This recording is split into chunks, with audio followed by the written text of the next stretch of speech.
ਸਤਿ ਸ਼੍ਰੀ ਅਕਾਲ Punjabi radio USA ਦੇ ਜਿੰਨੇ ਵੀ ਸਰੋਤੇ ਸਾਡੇ ਸਾਰੇ ਹੀ ਏਐਮ ਸਟੇਸ਼ਨਸ, ਐਫਐਮ ਸਟੇਸ਼ਨਸ, ਘਰਾਂ ਦੇ ਵਿੱਚ ਰੇਡੀਓ ਸੈਟਸ ਦੇ ਰਾਹੀਂ, ਟੈਲੀਫੋਨ ਦੇ ਰਾਹੀਂ, ਫੇਸਬੁੱਕ, ਯੂਟਿਊਬ ਤੇ ਲਾਈਵ ਦੇਖ ਰਹੇ ਹੋ, ਸੁਣ ਰਹੇ ਹੋ, ਸਾਰਿਆਂ ਨੂੰ ਜੀ ਆਇਆਂ ਨੂੰ ਤੇ ਬਹੁਤ ਹੀ ਪਿਆਰ ਤੇ ਸਤਿਕਾਰ ਭਰੀ ਸਤਿ ਸ਼੍ਰੀ ਅਕਾਲ।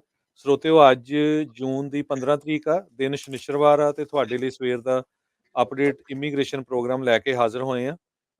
ਅੱਜ ਸਾਰਿਆਂ ਤੋਂ ਮਾਫੀ ਮੰਗ ਲੈਂਦੇ ਆ, ਕਾਲਸ ਨਹੀਂ ਲੈ ਸਕਾਂਗੇ ਕਿਉਂਕਿ ਅਟਾਰਨੀ ਜੇ ਟਿਰਕੀਆਣਾ ਹੋਣੀ ਵੀ ਬਿਜ਼ੀ ਆ ਤੇ ਅਸੀਂ ਵੀ ਜਿਹੜੀ ਸਾਡੀ ਪੰਜਾਬੀ ਰੇਡੀਓ ਯੂਐਸਏ ਦੀ ਟੀਮ ਆ, ਉਹਨਾਂ ਨੇ ਜਿਹੜਾ ਸੈਨ ਫਰਾਂਸਿਸਕੋ ਦੇ ਵਿੱਚ ਪ੍ਰੋਗਰਾਮ ਰੱਖਿਆ 40 ਸਾਲ ਸਿੱਖ ਕੌਮ ਤੇ ਜਿਹੜੇ ਜ਼ੁਲਮ ਹੋਏ ਆ, ਉਹਨਾਂ ਦੇ ਸੰਬੰਧ ਦੇ ਵਿੱਚ ਉੱਥੇ ਸਾਰਿਆਂ ਨੇ ਪਹੁੰਚਣਾ ਹੈਗਾ। ਤੇ ਸਭ ਤੋਂ ਪਹਿਲਾਂ ਜੀ ਆਇਆਂ ਨੂੰ ਪਿਆਰ ਭਰੀ ਸਤਿ ਸ਼੍ਰੀ ਅਕਾਲ ਸਤਿ ਸ਼੍ਰੀ ਅਕਾਲ ਜੀ। ਜੀ। ਸੋ ਸਰੋਤਿਓ, ਅੱਜ ਇੱਕ ਵਾਰੀ ਫੇਰ ਦੱਸਦਾ ਜਾਵਾਂ, ਆਪਾਂ ਕਾਲਸ ਨਹੀਂ ਲੈ ਸਕਾਂਗੇ, ਪਰ ਤੁਸੀਂ ਅਟਾਰਨੀ ਜੇ ਟਿਰਕੀਆਣਾ ਉਹਨਾਂ ਦੇ ਆਫਿਸ ਦੇ ਵਿੱਚ ਕਾਲ ਕਰਨੀ ਹੋਈ ਮੰਡੇ ਟੂ ਫਰਾਈਡੇ, ਉਹਨਾਂ ਦੇ ਨੰਬਰ 415 909 0503 415 909 0503 ਤੇ ਕਾਲ ਕਰ ਸਕਦੇ ਹੋ। ਤੇ ਅੱਜ ਜਿਹੜੀਆਂ ਕੁਛ ਕੁ ਗੱਲਾਂ ਬਾਤਾਂ ਆਪਾਂ ਕਰਨੀਆਂ, ਕੀ ਕੁਝ ਵਾਪਰਿਆ ਹੈਗਾ। ਸਭ ਤੋਂ ਪਹਿਲਾਂ ਮੈਂ ਤੁਹਾਨੂੰ ਪੁੱਛ ਲਾਂ ਜੀ, ਕੀ ਜਿਹੜਾ ਐਟਮੋਸਫੀਅਰ ਹੈਗਾ ਇਮੀਗ੍ਰੇਸ਼ਨ ਕੋਰਟਸ ਦਾ? ਸੋ ਜੀ, ਜਿਹੜਾ ਇਮੀਗ੍ਰੇਸ਼ਨ ਕੋਰਟ ਆ, ਜਿੱਦਾਂ ਆਪਾਂ ਦੱਸਿਆ ਸੀਗਾ ਕਿ ਬਾਈਡਨ ਨੇ ਵੀ ਨਵਾਂ ਐਡਮਿਨਿਸਟ੍ਰੇਟਿਵ ਆਰਡਰ ਜਿਹੜਾ ਇਸ਼ੂ ਕੀਤਾ, ਤੇ ਇਸ ਐਡਮਿਨਿਸਟ੍ਰੇਟਿਵ ਆਰਡਰ ਦੇ ਥੱਲੇ ਉਹਨਾਂ ਨੇ ਕਿਹਾ ਕਿ ਹੁਣ ਜਦ ਤੱਕ ਜਿਹੜੀ ਕ੍ਰਾਸ ਕਰਨ ਵਾਲਿਆਂ ਦੀ ਗਿਣਤੀ ਬਾਰਡਰ ਦੀ ਐਵਰੇਜ ਦਿਨ ਦੇ ਵਿੱਚ 1500 ਤੋਂ ਘੱਟਦੀ ਨਹੀਂ, ਤੇ ਅਸਾਈਲਮ ਉਹ ਬੰਦਾ ਐਲੀਜੀਬਲ ਨਹੀਂ ਹੈਗਾ ਫਾਈਲ ਕਰਨ ਲਈ, ਤੇ ਅਨਲੈਸ ਉਹ ਬੰਦਾ ਜਿਹੜਾ ਸੀਬੀਪੀ ਐਪ ਰਾਹੀਂ ਜਾਂ ਵੀਜ਼ੇ ਰਾਹੀਂ ਜਿਹੜਾ ਆਪਣਾ ਅੰਦਰ ਆਉਂਦਾ। ਇਹ ਤੋਂ ਜੀ, ਪਹਿਲਾਂ ਜਿਹੜਾ ਪਿਛਲੇ ਸਾਲ ਵਾਲਾ ਆਰਡਰ ਸੀਗਾ ਉਹ ਇਹ ਸੀਗਾ ਕਿ ਜਿਹੜਾ ਮਈ 11 2023 ਤੋਂ ਬਾਅਦ 'ਚ ਆਇਆ ਕਿ ਮੈਕਸੀਕੋ ਜਿਹੜਾ ਅਸਾਈਲਮ ਫਾਈਲ ਕਰਕੇ ਆਉਣਾ, ਤੇ ਹੁਣ ਉਹਨਾਂ ਨੇ ਹੋਰ ਜ਼ਿਆਦਾ ਸ਼ਿਕੰਜਾ ਜਿਹੜਾ ਕੱਸਤਾ। ਸੋ ਓਵਰਆਲ ਜਿਹੜੇ ਮਈ 11 2023 ਤੋਂ ਬਾਅਦ ਲੋਕੀ ਜਿਹੜੇ ਆਏ ਆ, ਉਹਨਾਂ ਦਾ ਇਸ ਵੇਲੇ ਉਹ ਕਾਫੀ ਐਕਸਪੋਜ਼ਡ ਆ। ਉਹਨਾਂ ਦਾ ਕੇਸ ਸਿਰਫ ਜਿਹੜਾ ਇਸ ਗੱਲ ਤੇ ਡਿਨਾਈ ਕੀਤਾ ਜਾ ਸਕਦਾ ਕਿ ਉਹਨਾਂ ਨੇ ਮੈਕਸੀਕੋ ਅਸਾਈਲਮ ਫਾਈਲ ਕੀਤਾ ਸੀਗਾ ਕਿ ਨਹੀਂ ਕੀਤਾ ਸੀਗਾ। ਤੇ ਜਿਹੜੇ ਹੁਣ ਅੱਜ ਜਿਹੜਾ ਬਾਈਡਨ ਨੇ ਐਡਮਿਨਿਸਟ੍ਰੇਟਿਵ ਆਰਡਰ ਜਿਹੜਾ ਐਗਜ਼ੈਕਟਿਵ ਆਰਡਰ ਇਸ਼ੂ ਕੀਤਾ ਜੂਨ ਦੇ ਵਿੱਚ, ਇਹਦੇ ਵਿੱਚ ਸਿੰਪਲੀ ਉਹ ਇਹ ਕਹਿ ਕੇ ਤੁਹਾਡਾ ਡਿਨਾਈ ਕਰ ਸਕਦੇ ਆ, ਭਾਵੇਂ ਤੁਸੀਂ ਮੈਕਸੀਕੋ ਕੀਤਾ ਕਿ ਨਹੀਂ ਕੀਤਾ, ਤੁਹਾਨੂੰ ਉਹ ਕਹਿੰਦੇ ਆ ਕਿ ਐਪ ਰਾਹੀਂ, ਵੀਜ਼ੇ ਰਾਹੀਂ, ਪੋਰਟ ਆਫ ਜਿਹੜਾ ਐਂਟਰੀ ਉਹਨਾਂ ਦਾ ਹੁੰਦਾ, ਉਹਦੇ ਰਾਹੀਂ ਤੁਸੀਂ ਜਿਹੜਾ ਅਮਰੀਕਾ ਦੇ ਵਿੱਚ ਆਓ। ਜੀ, ਸੋ ਐਟਮੋਸਫੀਅਰ ਜਿਹੜਾ ਹੁਣ ਕੋਰਟਾਂ ਦੇ ਵਿੱਚ ਵੀ ਉਹਦੇ ਕਰਕੇ ਜਿਹੜਾ ਸਟ੍ਰਿਕਟ ਜੱਜਾਂ ਵਗੈਰਾ ਸਾਰਿਆਂ ਦਾ ਜਿਹੜਾ ਮਾਹੌਲ ਉਹ ਕਾਫੀ ਇਸ ਵੇਲੇ ਸਟ੍ਰਿਕਟ ਜਿਹੜਾ ਨਜ਼ਰ ਆ ਰਿਹਾ। ਜੀ। ਤੇ ਇਸ ਹਫ਼ਤੇ ਜਿਹੜਾ ਇਮੀਗ੍ਰੇਸ਼ਨ ਕੋਰਸ ਬਾਰੇ ਕੁਛ ਤੁਸੀਂ ਸ਼ੇਅਰ ਕਰਨਾ ਚਾਹੋਗੇ? ਜਿੱਦਾਂ ਪੀਸ ਆਰਚ ਪਾਰਕ ਵਗੈਰਾ ਦੇ ਕੇਸ ਜਿਹੜੇ ਆ? ਇਸ ਇਮੀਗ੍ਰੇਸ਼ਨ ਕੋਰਟ ਦੇ ਵਿੱਚ ਤਕਰੀਬਨ ਆਪਾਂ ਉਹੀ ਹੈ ਨਾ, ਲੇਟੈਸਟ ਜਿੱਦਾਂ ਸ਼ੋਅ ਦੇ ਵਿੱਚ ਜੋ ਵੀ ਆਪਾਂ ਵੇਖੀਦਾ ਕੋਰਟ ਦੇ ਵਿੱਚ ਉਹ ਲਿਆ ਕੇ ਬਿਆਨ ਕਰੀਦਾ। ਤੇ ਪੀਸ ਆਰਚ ਪਾਰਕ ਦੇ ਕਾਫੀ ਸਾਨੂੰ ਕੇਸ ਜਿਹੜੇ ਉਹ ਆ ਰਹੇ ਆ, ਤੇ ਆਣੇ ਨਹੀਂ ਚਾਹੀਦੇ। ਇਹ ਆਂਦੇ ਕਿਉਂ ਆ? ਇਹ ਕਿ ਕਲਾਇੰਟਾਂ ਨੇ ਕਈਆਂ ਨੇ ਹਾਇਰ ਕੀਤਾ ਹੁੰਦਾ, ਤੇ ਉਹ ਆਪਣੇ ਸੱਜਣ ਮਿੱਤਰਾਂ ਪਿੱਛੇ ਲੱਗ ਕੇ ਤੇ ਪੀਸ ਆਰਚ ਪਾਰਕ ਪਹੁੰਚ ਜਾਂਦੇ ਆ। ਕਈ ਜਾਣ ਜੋੜ ਕੇ ਪਹੁੰਚਦੇ ਆ, ਉਹਨਾਂ ਨੂੰ ਪਤਾ ਹੁੰਦਾ ਕੀ ਹੋ ਰਿਹਾ। ਕਈ ਵੈਸੇ ਹੀ ਭੋਲੇ ਪੰਛੀ ਪਹੁੰਚ ਜਾਂਦੇ ਆ ਕਿ ਗੱਡੀ 'ਚ ਬੈਠੇ ਆ, ਚੱਲ ਕੰਪਨੀ ਹੋ ਜੂਗੀ। ਤੇ ਪੀਸ ਆਰਚ ਜਿਹਨਾਂ ਨੂੰ ਨਹੀਂ ਪਤਾ, ਉਹ ਇਹ ਹੈ ਕਿ ਬਾਰਡਰ ਤੇ ਉਹਨਾਂ ਨੇ ਜਿਹੜੀ ਲੋਕਾਂ ਦੇ ਮਿਲਣ ਦੀ ਜਗ੍ਹਾ ਬਣਾਈ ਹੈ ਕਿ ਕੈਨੇਡੀਅਨ ਜਿਹਨਾਂ ਕੋਲ ਵੀਜ਼ੇ ਨਹੀਂ ਹੈਗੇ ਜਾਂ ਅਮਰੀਕੀ ਜਿਹਨਾਂ ਕੋਲ ਵੀਜ਼ੇ ਨਹੀਂ ਹੈਗੇ, ਫੈਮਿਲੀ ਮੈਂਬਰ ਇੱਕ ਦੂਜੇ ਨੂੰ ਮਿਲ ਸਕਣ। ਕੈਨੇਡਾ ਤੇ ਵਾਲੀ ਉਹ, ਸਾਈਡ? ਹਾਂਜੀ, ਜੀ, ਤੇ ਬੇਸਿਕਲੀ ਕਹਿ ਲਓ ਕਿ ਉੱਥੇ ਉਹ ਮਿਲ ਸਕਦੇ ਆ। ਉੱਦਾਂ ਉਹਨਾਂ ਨੂੰ ਵੀਜ਼ਾ ਨਹੀਂ ਮਿਲਣਾ ਸੀਗਾ, ਉਹਨਾਂ ਨੇ ਇੱਕ ਜਗ੍ਹਾ ਜਿਹੜੀ ਦਿੱਤੀ ਆ। ਸੋ ਇਹ ਚੀਜ਼ ਦਾ ਲੋਕੀ ਫਾਇਦਾ ਉਠਾਉਂਦੇ ਆ ਕਈ। ਪਰ ਹੁੰਦਾ ਏਦਾਂ ਕਿ ਹੁਣ ਪੁਲਿਸ, ਜਿੱਦਾਂ ਅਮਰੀਕਾ ਫ੍ਰੀ ਕੰਟਰੀ ਹੈ ਨਾ, ਕਿਸੇ ਨੇ ਏਦਾਂ ਖੜੇ ਤਾਂ ਨਹੀਂ ਰਹਿਣਾ ਤੁਹਾਡੇ ਸਿਰ ਉੱਤੇ, ਪਰ ਉਹ ਵੇਖਦੇ ਹੁੰਦੇ ਆ ਕਾਫੀ। ਤੇ ਜੀ, ਪੰਜਾਬੀਆਂ ਨੇ ਹੁਣ ਘਪਲੇ ਵੀ ਕਾਫੀ ਜ਼ਿਆਦਾ ਕੀਤੇ ਆ, ਤੇ ਨਜ਼ਰ ਦੇ ਵਿੱਚ ਜਿਹੜੀ ਯੰਗ ਜਨਰੇਸ਼ਨ ਉਹ ਰਹਿੰਦੀ ਆ ਕਈ ਵਾਰੀ, ਤੇ ਜ਼ਿਆਦਾਤਰ ਉਹ ਦੇਖਦੇ ਆ ਕਿ ਕੋਈ ਨਾ ਕੋਈ ਕਈ ਵਾਰੀ ਉਹਨਾਂ ਦਾ ਪਿੱਛਾ ਕਰਦਾ ਵਾ, ਵਾਪਸ ਕੈਨੇਡਾ ਨੂੰ ਨਹੀਂ ਮੁੜਦਾ, ਜਾਂ ਉਹਨਾਂ ਦੀ ਗੱਡੀ 'ਚ ਰਾਈਡ ਦੇ ਦਿੰਦੇ ਆ ਉਹ ਕਿਸੇ ਨੂੰ। ਤੇ ਇਦਾਂ ਦੇ ਜਿਹੜੇ ਕਾਫੀ ਕੇਸ ਸਾਡੇ ਕੋਲ ਜਿਹੜੇ ਆਉਂਦੇ ਆ, ਤੇ ਉਹ ਨਾ ਫਿਰ ਬੰਦੇ ਨੂੰ ਏਲੀਅਨ ਸਮਗਲਿੰਗ ਦੇ ਚਾਰਜ ਦੇ ਵਿੱਚ ਫੜ ਲੈਂਦੇ ਆ, ਡਿਟੈਂਸ਼ਨ 'ਚ ਪਾ ਦਿੰਦੇ ਆ। ਟਕੋਮਾ ਡਿਟੈਂਸ਼ਨ ਸੈਂਟਰ ਜਿਹੜਾ ਸਾਨੂੰ ਉਹ ਜ਼ਿਆਦਾਤਰ ਜਿਹੜੀ ਡਿਮਾਂਡ ਉੱਥੋਂ ਦੀ ਆਉਂਦੀ ਆ, ਤੇ ਚੱਕਰ ਇਹ ਪੈ ਜਾਂਦਾ ਕਿ 3 ਕੁ ਮਹੀਨਿਆਂ 'ਚ ਫਿਰ ਉਹਨਾਂ ਦੀ ਤਰੀਕ ਪੈ ਜਾਂਦੀ ਆ। ਕਈ ਜੱਜ ਵੀ ਉੱਥੇ ਸਟ੍ਰਿਕਟ ਆ, ਤੇ ਜੇ ਬੰਦਾ, ਕਈਆਂ ਦੇ ਬੌਂਡ ਵੀ ਉਹ ਡਿਨਾਈ ਕਰ ਦਿੰਦੇ ਆ। ਸੋ ਮਤਲਬ ਕਿ ਬੰਦੇ ਨੂੰ ਅੰਦਰੋਂ ਹੀ ਜਿਹੜਾ ਕੇਸ ਜੇਲ੍ਹ 'ਚੋਂ ਲੜਨਾ ਪੈਂਦਾ, ਤੇ ਜੇ ਨਾ ਫਿਰ ਜਿੱਤ ਸਕੇ ਬੰਦਾ, ਉਹਨੂੰ ਜੇਲ੍ਹ 'ਚੋਂ ਹੀ ਅਪੀਲ ਕਰਨੀ ਪੈਂਦੀ ਆ। ਤੇ ਟਾਈਮ ਜਿਹੜਾ ਤੁਸੀਂ ਕਹਿ ਲਓ ਕਿ ਜੇਲ੍ਹ 'ਚ ਕੱਟਣਾ ਵੀ ਔਖਾ, ਕੇਸ ਤਿਆਰੀ ਕਰਨੀ ਵੀ ਔਖੀ ਆ, ਤੇ ਜੱਜ ਵੀ ਸਟ੍ਰਿਕਟ ਆ। ਤੇ ਉਹ ਜਿਹੜੀ ਫਿਰ ਪੀਸ ਆਰਚ ਵਾਲੀ ਜਿਹੜੀ ਚੀਜ਼ ਆ ਨਾ, ਖਬਰ ਸ਼ੇਅਰ ਕਰਨ ਦਾ ਮਕਸਦ ਇਹ ਆ ਕਿ ਆਹ ਜਿਹੜੇ ਬਾਰਡਰ ਵਾਲੇ ਇਮੀਗ੍ਰੇਸ਼ਨ ਵਾਲੇ ਮਸਲੇ ਆ ਇਹ ਸੀਰੀਅਸਲੀ ਲਿਆ ਕਰੋ। ਯਾਰੀਆਂ ਦੋਸਤੀਆਂ ਆਪਣੀ ਜਗ੍ਹਾ, ਪਰ ਜਿੱਥੇ ਲਾਅ ਦੀ ਵਾਇਓਲੇਸ਼ਨ ਆ ਉੱਥੇ ਸਾਫ਼ ਮਨਾ ਕਰੋ ਆਪਣੇ ਦੋਸਤਾਂ ਨੂੰ ਕਿ ਮੈਂ ਇਹ ਕੰਮ ਜਿਹੜਾ ਨਹੀਂ ਕਰਨਾ। ਤੋ ਕਿਸੇ ਨੂੰ ਵੀ ਜਿਹੜਾ ਉਹ ਇਹ ਨਹੀਂ ਕਹਿਣਾ ਕਿ ਪੀਸਾਰ ਥਾਣੀ ਕਿ ਬਾਰਡਰ ਟੱਪ ਕੇ ਇੱਧਰ ਨੂੰ ਆ ਜਾਓ, ਹਨਾ, ਉਹ 'ਚ ਤੁਸੀਂ ਫਸ ਸਕਦੇ ਆ। ਜੀ। ਸੋ ਬਿਲਕੁਲ ਜਿਹੜੇ ਬਾਰਡਰ ਥਾਈਂ ਜਾਂਦੇ ਆ, ਮੈਂ ਦੱਸਦਾ ਜਾਵਾਂ, ਘੱਟੋ ਘੱਟ 4-5 ਮੀਲ ਦੂਰ ਤਾਈਂ ਇੱਧਰ ਅਮਰੀਕਾ ਵਾਲੀ ਸਾਈਡ ਤੋਂ ਹੀ ਜਦੋਂ ਬਾਰਡਰ ਸਟਾਰਟ ਹੋਣਾ, ਉਹਨੇ ਪਹਿਲੇ ਕੈਮਰੇ ਲਾਏ ਹੋਏ ਆ ਇੱਧਰ ਕੈਨੇਡਾ ਸਾਈਡ ਤੇ। ਸੋ ਆਲਰੇਡੀ ਉਹ ਕੈਮਰੇ ਜਿਹੜੇ ਆ ਨਾ, ਉਹ ਵਾਚ ਕਰਦੇ ਜਿਹੜੇ ਉਹਨਾਂ ਦੇ ਆਫਿਸ ਹੈਗੇ ਆ ਬਿਲਕੁਲ ਉੱਥੇ। ਸੋ ਇੱਦਾਂ ਨਹੀਂ ਹੈ ਵੀ ਕੋਈ ਦੇਖ ਨਹੀਂ ਰਿਹਾ ਹੈਗਾ। ਜੀ, ਬਿਲਕੁਲ। ਜੀ। ਤੇ ਕੇਸ ਅਪਰੂਵ ਪੁਲਿਸ ਕਾਂਸਟੇਬਲ ਦਾ ਹਾਂਜੀ। ਹਾਂਜੀ। ਪੁਲਿਸ ਕਾਂਸਟੇਬਲ ਇਹ ਸੀਗਾ ਕਿ ਇੱਕ ਸਾਡਾ ਨਾ ਕਾਫੀ ਫਸਵਾਂ ਕੇਸ ਸੀਗਾ, ਰਿਟਨ ਉਹਦਾ ਡਿਸੀਜਨ ਬਹੁਤ ਦੇਰ ਬਾਅਦ ਜਿਹੜਾ ਆਇਆ। ਸੋ ਮੁੱਦਾ ਇਹ ਸੀਗਾ ਕਿ ਜਦੋਂ ਬੰਦਾ ਇੱਕ ਉਹ ਕਹਿੰਦੇ ਆ ਕਿ ਆਪਣੀ ਰੈਗੂਲਰ ਡਿਊਟੀਆਂ ਕਰਦਾ, ਪੁਲਿਸ ਮੁਲਾਜ਼ਮ ਆ ਕੋਈ ਇੱਦਾਂ, ਉਹ ਰੈਗੂਲਰ ਡਿਊਟੀਆਂ ਦੇ ਦੌਰਾਨ ਦੇ ਵਿੱਚ ਕਰਪਸ਼ਨ ਨੂੰ ਰੋਕਦਾ ਤੇ ਉਹਦੇ ਕਰਕੇ ਉਹਨੂੰ ਕੋਈ ਜੇ ਪ੍ਰੋਬਲਮ ਜਿਹੜੀ ਪੈਂਦੀ ਆ, ਤੰਗੀ ਤੁਰਸ਼ੀ ਹੁੰਦੀ ਆ, ਤੇ ਉਹਦੇ ਉੱਤੇ ਕਾਫੀ ਸਾਰਾ ਜਿਹੜਾ ਕੇਸ ਲਾਅ ਸੀਗਾ ਕਿ ਉਹ ਬੰਦੇ ਨੂੰ ਅਸਾਈਲਮ ਨਹੀਂ ਮਿਲ ਸਕਦੀ ਕਿਉਂਕਿ ਉਹ ਆਪਣੀ ਰੈਗੂਲਰ ਇੱਕ ਡਿਊਟੀ ਕਰ ਰਿਹਾ, ਐਜ਼ ਅ ਪੁਲਿਸਮੈਨ ਆਪਣੀ ਉਹ ਡਿਊਟੀ ਕਰ ਰਿਹਾ। ਤੇ ਉਹ ਕਾਫੀ ਜਿਹੜਾ ਇੰਟਰਸਟਿੰਗ ਕੇਸ ਸੀਗਾ, ਸ਼ੇਅਰ ਵੀ ਪਹਿਲਾਂ ਵੀ ਕੀਤਾ ਸੀਗਾ। ਤੇ ਉਹਦੇ ਵਿੱਚ ਆਪਣੀ ਆਰਗੂਮੈਂਟਸ ਸੀਗੀਆਂ ਕਿ ਕਰ ਤਾਂ ਭਾਵੇਂ ਉਹ ਐਜ਼ ਆਫ ਡਿਊਟੀ ਰਿਹਾ, ਪਰ ਕਾਫੀ ਜ਼ਿਆਦਾ ਵਿਸਤਾਰ ਨਾਲ ਕਿ ਉਹਨੇ ਪੁਲਿਸ ਫੋਰਸ ਕਿਉਂ ਜੁਆਇਨ ਕੀਤੀ ਸੀਗੀ। ਉਦੋਂ ਉਹ ਬੰਦਾ ਪੁਲਿਸ ਦੇ ਵਰਦੀ 'ਚ ਸੀਗਾ, ਸਿਵਲ ਕੱਪੜਿਆਂ ਦੇ ਵਿੱਚ ਸੀਗਾ।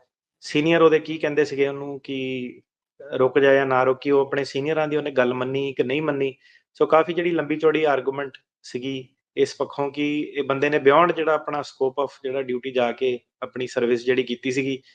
ਤੇ ਜਿਹੜੇ ਹਮਲਾਵਰ ਸੀਗੇ, ਕਿਉਂਕਿ ਇਹ ਸਿਵਲ ਕੱਪੜਿਆਂ ਦੇ ਵਿੱਚ ਸੀਗਾ, ਉਹਨਾਂ ਨੂੰ ਨਹੀਂ ਪਤਾ ਸੀਗਾ ਕਿ ਉਹ ਪੁਲਿਸ ਵਾਲਾ ਹੈਗਾ ਕਿ ਨਹੀਂ ਹੈਗਾ। ਤੇ ਕੋਰਟ ਨੂੰ ਉਹ ਵੀ ਦੇਖਣਾ ਚਾਹੀਦਾ ਕਿ ਠੀਕ ਆ, ਜਿਹੜਾ ਲਾਅ ਹੈਗਾ ਬਿਲਕੁਲ ਕਲੀਅਰ ਹੈ ਕਿ ਜੇ ਪੁਲਿਸ ਵਾਲਾ ਆਪਣੀ ਡਿਊਟੀ ਦੇ ਵਿੱਚ ਕਿਸੇ ਨੂੰ ਰੋਕਦਾ ਤੇ ਉਸ ਚੀਜ਼ ਤੇ ਉਹਨੂੰ ਅਸਾਈਲਮ ਨਹੀਂ ਮਿਲਦੀ। ਉਹ ਕੰਟਰੀ ਦਾ ਇੱਕ ਕਰਪਟ ਸਿਸਟਮ ਆਪਾਂ ਉਹਨੂੰ ਕਹਿ ਸਕਦੇ ਹਾਂ। ਪਰ ਜਿਹੜੇ ਕਿਉਂਕਿ ਸਿਵਲ ਯੂਨੀਫਾਰਮ ਦੇ ਵਿੱਚ ਸੀਗਾ ਤੇ ਜਿਹੜੇ ਹਮਲਾਵਰ ਸੀਗੇ ਉਹਨਾਂ ਨੂੰ ਨਹੀਂ ਪਤਾ ਸੀਗਾ। ਤੇ ਕਿਉਂਕਿ ਹਮਲਾਵਰ ਇਹੀ ਸੋਚਦੇ ਸੀਗੇ ਕਿ ਬਾਕੀ ਜਿਹੜੇ ਇਹਦੇ ਅਫਸਰ ਆ ਸਾਰੇ, ਇਹ ਸਾਰੇ ਜਾਣੇ ਰਲੇ ਆ, ਤੇ ਉਹ ਐਕਸਪੈਕਟ ਨਹੀਂ ਕਰਦੇ ਸੀਗੇ ਕਿ ਇਹ ਬੰਦਾ ਆਊਟ ਆਫ ਲਾਈਨ ਜਾ ਕੇ ਰੋਕੂਗਾ, ਪੰਗੇ ਲਊਗਾ। ਤੇ ਕਾਫੀ ਜਿਹੜਾ ਇੰਟਰਸਟਿੰਗ ਕੇਸ ਸੀਗਾ, ਉਹ ਫਾਈਨਲੀ ਆਪਣੇ ਫੇਵਰ 'ਚ ਹੋਇਆ। ਤੇ ਡਾਊਨ ਦਾ ਰੋਡ ਕਿਸੇ ਹੋਰ ਟਾਈਮ ਜਦੋਂ ਇਹ ਬੰਦਾ ਆਊਗਾ ਸਾਡੇ ਕੋਲ ਤੇ ਉਹਨੇ ਕਿਹਾ ਵਾ, ਤੇ ਫਿਰ ਆਪਾਂ ਇਹਦੀ ਵੀਡੀਓ ਅਪਲੋਡ ਕਰਾਂਗੇ ਡਿਟੇਲ ਦੇ ਵਿੱਚ। ਤੇ ਫਿਲਹਾਲ ਸਿਰਫ ਇੰਨੀ ਕੀ ਜਾਣਕਾਰੀ ਦੇ ਸਕਦੇ ਹਾਂ। ਕੰਸੋਲੀਡੇਟਡ ਕੇਸਿਸ ਬਾਰੇ ਕੀ ਅਪਡੇਟ ਹੈਗੀ? ਕੰਸੋਲੀਡੇਟਡ ਕੇਸਿਸ ਹੁੰਦੇ ਆ ਜੀ ਜਦੋਂ ਇੱਕ ਤੋਂ ਵੱਧ ਰਿਸ਼ਤੇਦਾਰੀ ਇੱਥੇ ਬੰਦੇ ਦੀ ਹੋਵੇ, ਭਰਾ ਭੈਣ ਹੋ ਗਏ, ਹਸਬੈਂਡ ਵਾਈਫ, ਹੋਰ ਰਿਸ਼ਤੇਦਾਰੀਆਂ 'ਚ ਜਦੋਂ ਜਿਹੜੇ ਕੇਸ ਹੁੰਦੇ ਆ। ਤੇ ਵੈਸੇ ਤਾਂ ਰੇਡੀਓ ਦੇ ਥਰੂ ਹੁਣ ਕਾਫੀ, ਜਦੋਂ ਦਾ ਆਪਾਂ ਕੰਸੋਲੀਡੇਟਡ ਵਾਲਾ ਐਪੀਸੋਡ ਕੀਤਾ ਤੇ ਕਾਫੀ ਕੰਸੋਲੀਡੇਟਡ ਵਾਲਿਆਂ ਦੀਆਂ ਵੀਡੀਓ ਵੀ ਜਦੋਂ ਆਪਾਂ ਅਪਲੋਡ ਕੀਤੀਆਂ ਟਿਕਟੋਕ ਵਗੈਰਾ ਤੇ ਇੰਸਟਾਗ੍ਰਾਮ ਵਗੈਰਾ ਤੇ, ਲੋਕਾਂ ਨੇ ਜਦੋਂ ਦੇਖਿਆ ਕਿ ਜੋ ਇਹ ਗੱਲ ਕਹਿੰਦੇ ਆ ਰੇਡੀਓ ਤੇ, ਉਹਦਾ ਜਿਹੜਾ ਕੋਰਟ ਦੇ ਵਿੱਚ ਕਿੱਦਾਂ ਉਹ ਸਟੈਂਡ ਜਿਹੜੀ ਕਰਦੀ ਆ। ਜੀ। ਤੇ ਹੁਣ ਕਾਫੀ ਜ਼ਿਆਦਾ ਲੋਕੀ ਜਿਹੜੇ ਸੀਗੇ ਉਹ ਬਲੀਵ ਕਰਦੇ ਆ ਕਿ ਕੰਸੋਲੀਡੇਟ ਕਰਨਾ ਚਾਹੀਦਾ। ਪਹਿਲਾਂ ਭੱਜਦੇ ਸੀਗੇ ਉੱਤੋਂ, ਹਨਾ, ਕਿਉਂਕਿ ਕੇਸ ਔਖੇ ਹੁੰਦੇ ਆ ਤੇ ਕਈ ਵਾਰੀ ਵਕੀਲ ਹੱਥ ਨਹੀਂ ਪਾਉਂਦੇ। ਜੀ। ਤੇ ਉਹ ਕੰਸੋਲੀਡੇਟ ਕੇਸ ਜਿਹੜੇ ਆ ਉਹ ਕਰਨੇ ਚਾਹੀਦੇ ਆ ਬਿਲਕੁਲ। ਤੇ ਉਹਦੇ ਵਿੱਚ ਇੱਕ ਦੂਜੇ ਦੇ ਫੇਵਰ 'ਚ ਤੁਸੀਂ ਗਵਾਹੀ ਦੇ ਸਕਦੇ ਆ। ਨਹੀਂ ਤਾਂ ਜੱਜਾਂ ਦਾ ਕਈ ਵਾਰੀ ਇਹੀ ਸਵਾਲ ਹੁੰਦਾ ਕਿ ਤੇਰਾ ਭਰਾ ਕਿਉਂ ਨਹੀਂ ਆਇਆ। ਤੇ ਉਹ ਕਈ ਵਾਰੀ ਲੋਕੀ ਕਹਿੰਦੇ ਕਿ ਉਹ ਮੇਰੀ ਬਣਦੀ ਨਹੀਂ ਸੀ, ਜਾਂ ਇਦਾਂ ਨਹੀਂ ਸੀ, ਜਾਂ ਉੱਦਾਂ ਨਹੀਂ ਸੀਗੇ। ਇਦਾਂ ਦਾ ਕੋਈ ਆਨਾ ਬਹਾਨਾ ਨਹੀਂ ਮਾਰਨਾ। ਉਹਨੂੰ ਆਪਣੇ ਨੂੰ ਵਿਟਨੈਸ ਲੈ ਕੇ ਆਓ ਆਪਣੇ ਕੇਸ ਦੇ ਵਿੱਚ, ਕੇਸ ਤੁਹਾਡਾ ਸਟਰੋਂਗ ਹੁੰਦਾ ਵਾ। ਤੇ ਉਹ ਤੋਂ ਡਰਨ ਦੀ, ਭੱਜਣ ਦੀ ਜਿਹੜੀ ਲੋੜ ਨਹੀਂ ਆ। ਤੇ ਗਵਾਹੀ ਜਿਹੜੀ ਇੱਕ ਦੂਜੇ ਦੇ ਕੇਸ ਦੇ ਵਿੱਚ ਦਿਓ। ਤੇ ਦੁਬਾਰਾ ਤੁਹਾਡੇ ਕੇਸ ਕੀ, ਪਹਿਲਾਂ ਇੱਕ ਵਾਰੀ ਇੱਕ ਬੰਦਾ ਸੂਲੀ ਤੇ ਟੰਗਿਆ, ਦੂਜਾ ਗਵਾਹੀ ਦੇ ਰਿਹਾ, ਫਿਰ ਦੂਜੇ ਦੀ ਤਰੀਕ ਆ ਗਈ, ਫਿਰ ਉਹਨੂੰ ਬੁਲਾ ਰਹੇ ਦੁਬਾਰਾ ਗਵਾਹੀ ਤੇ। ਇਹ ਤੋਂ ਚੰਗਾ ਜਿਹੜੇ ਕੇਸ ਆ ਉਹਨੂੰ ਇਕੱਠੇ ਰੱਖ ਕੇ ਇਕੱਠੇ ਹੀ ਜਿਹੜਾ ਕੇਸ ਕਰੋ। 2 ਭਰਾ 3 ਭਰਾ ਜੋ ਵੀ ਰਿਸ਼ਤੇਦਾਰੀ ਜਿਹੜੀ ਹੈਗੀ ਆ, ਤੇ ਉਹ ਗਵਾਹੀਆਂ ਦਾ ਬਹੁਤ ਜ਼ਿਆਦਾ ਜਿਹੜਾ ਬੈਨੀਫਿਟ ਰਹਿੰਦਾ ਵਾ। ਤੇ ਕੇਸ ਜਿਹੜੇ ਪਾਸ ਹੋਣ ਦੇ ਚਾਂਸ, ਵਿਟਨੈਸ ਜੇ ਸਾਰੇ ਕ੍ਰੈਡੀਬਲ ਆ ਤੇ ਵੱਧ ਜਾਂਦੇ ਆ। ਕਿਉਂਕਿ ਤੁਸੀਂ ਹੁਣ ਜੇ 4 5 6 ਗਵਾਹ ਜਦੋਂ ਪੇਸ਼ ਕਰ ਦਿੰਦੇ ਆ, ਹਨਾ, ਤੇ ਸਰਕਾਰ ਦੇ ਕੋਲ 0 ਗਵਾਹ ਹੁੰਦਾ, ਤੇ ਤੁਹਾਡਾ ਓਬਵੀਅਸਲੀ ਵੇਟ ਜਿਹੜਾ ਵੱਧਦਾ। ਤਾਂ ਕਰਕੇ ਜਿਹੜਾ ਕੰਸੋਲੀਡੇਟ ਕੇਸ ਆ ਉਹ ਬੈਟਰ ਰਹਿੰਦੇ ਆ। ਜੀ। ਤੇ ਜਿਹੜੇ ਨਵੇਂ ਕਲਾਇੰਟਸ ਆਉਂਦੇ ਹੈਗੇ ਆ, ਉਹਨਾਂ ਨੂੰ ਕੀ ਜਿਹੜਾ ਉਹਨਾਂ ਨੂੰ ਜਾਣਨਾ ਚਾਹੀਦਾ, ਨਵੇਂ ਰੂਲਸ ਕੀ ਆ ਉਹਨਾਂ ਦੇ ਬਾਰੇ? ਸੋ ਜਿਹੜੇ ਨਵੇਂ ਕਲਾਇੰਟਸ ਆ, ਪਹਿਲਾਂ ਤਾਂ ਉਹਨਾਂ ਨੂੰ ਪਤਾ ਹੋਣਾ ਚਾਹੀਦਾ ਕਿ ਅਮਰੀਕਾ ਦਾ ਹੁਣ ਕੀ ਸਿਸਟਮ ਚੱਲਦਾ। ਕਾਫੀ ਡਿਟੇਲ ਦੇ ਵਿੱਚ ਆਪਾਂ ਪਿਛਲੀ ਵਾਰੀ ਦੱਸਿਆ ਵੀ ਸੀਗਾ ਕਿ ਮਈ 11 2023 ਤੋਂ ਬਾਅਦ CLP ਪਹਿਲਾਂ ਕਲੈਪ ਜਿਹਨੂੰ ਆਪਾਂ ਕਹਿ ਦਿੰਦੇ ਹਾਂ, ਉਹ ਪਾਸ ਹੋਇਆ। ਕਾਫੀ ਲੋਕਾਂ ਨੂੰ ਉਹਨਾਂ ਨੇ ਹੁਣ ਕੇਸ ਡਿਨਾਈ ਕਰਨੇ ਆ, ਜਿਨ੍ਹਾਂ ਨੇ ਮੈਕਸੀਕੋ 'ਚ ਅਸਾਈਲਮ ਫਾਈਲ ਨਹੀਂ ਕੀਤਾ ਸੀਗਾ। ਕਾਫੀ ਲੋਕੀ ਟੰਗ ਹੋਣੇ ਉਹਦੇ ਵਿੱਚ। ਤੇ ਜਿਹੜੇ ਹੁਣ ਲੇਟੈਸਟ ਆ ਰਹੇ ਆ ਜੂਨ 2024 ਤੋਂ ਬਾਅਦ, ਉਹਨਾਂ ਦਾ ਤਾਂ ਸਿੱਧਾ ਹੀ ਉਹਨਾਂ ਨੇ ਬੈਨ ਜਿਹੜਾ ਇਨਐਲੀਜੀਬਿਲਿਟੀ ਲਾਈ ਆ, ਅਨਲੈਕਸ ਉਹ ਕਹਿੰਦੇ ਐਕਸਟਰਾਆਰਡਨਰੀ ਸਰਕਮਸਟੈਂਸਸ ਨਾ ਹੋਣ। ਸੋ ਇਹ ਸਾਰੀਆਂ ਚੀਜ਼ਾਂ ਨੂੰ ਵੇਖ ਕੇ ਆਇਓ। ਅੱਗੋਂ ਦੀ ਜਿਹੜੀ ਸਰਕਾਰ ਆ ਉਹਦਾ ਵੀ ਕੁਝ ਪਤਾ ਨਹੀਂ, ਡੈਮੋਕ੍ਰੇਟਸ ਆ ਕਿ ਰਿਪਬਲਿਕਨਸ ਨੇ ਆਣਾ ਵਾ। ਤੇ ਜਿਹੜਾ ਡੈਮੋਕ੍ਰੇਟਸ ਨੇ ਪੋਜੀਸ਼ਨ ਆਲਰੇਡੀ ਟਾਈਟ ਕਰਤੀ ਆ, ਰਿਪਬਲਿਕਨਸ ਤਾਂ ਆਫ ਕੋਰਸ ਹੋਰ ਵੀ ਜ਼ਿਆਦਾ ਜਿਹੜੀ ਟਾਈਟ ਕਰਨੀ ਮੰਗਦੇ ਆ। ਤੇ ਜੀ ਜਿਹੜਾ ਹੁਣ ਅਗਲੇ 4 ਸਾਲ ਜਿਹੜੇ ਆਣੇ ਆ, ਇਮੀਗ੍ਰੇਸ਼ਨ ਦਾ ਕੰਮ ਜਿਹੜਾ ਉਹ ਸਟ੍ਰਿਕਟ ਰਹਿਣਾ ਵਾ। ਤੇ ਸਪੈਸ਼ਲੀ ਜਿਹੜੇ ਲੋਕ ਆ ਨਾ, ਕਾਫੀ ਸਾਨੂੰ ਕੋਈ 9-9 10-10 ਸਾਲ ਦੀ PR ਆਪਣੀ ਛੱਡ ਕੇ ਇਟਲੀ ਤੋਂ ਆਏ ਆ, ਰਿਸ਼ਤੇਦਾਰਾਂ ਦੇ ਆਖੇ ਲੱਗ ਕੇ, ਸੱਜਣ ਮਿੱਤਰਾਂ ਦੇ ਆਖੇ ਲੱਗ ਕੇ।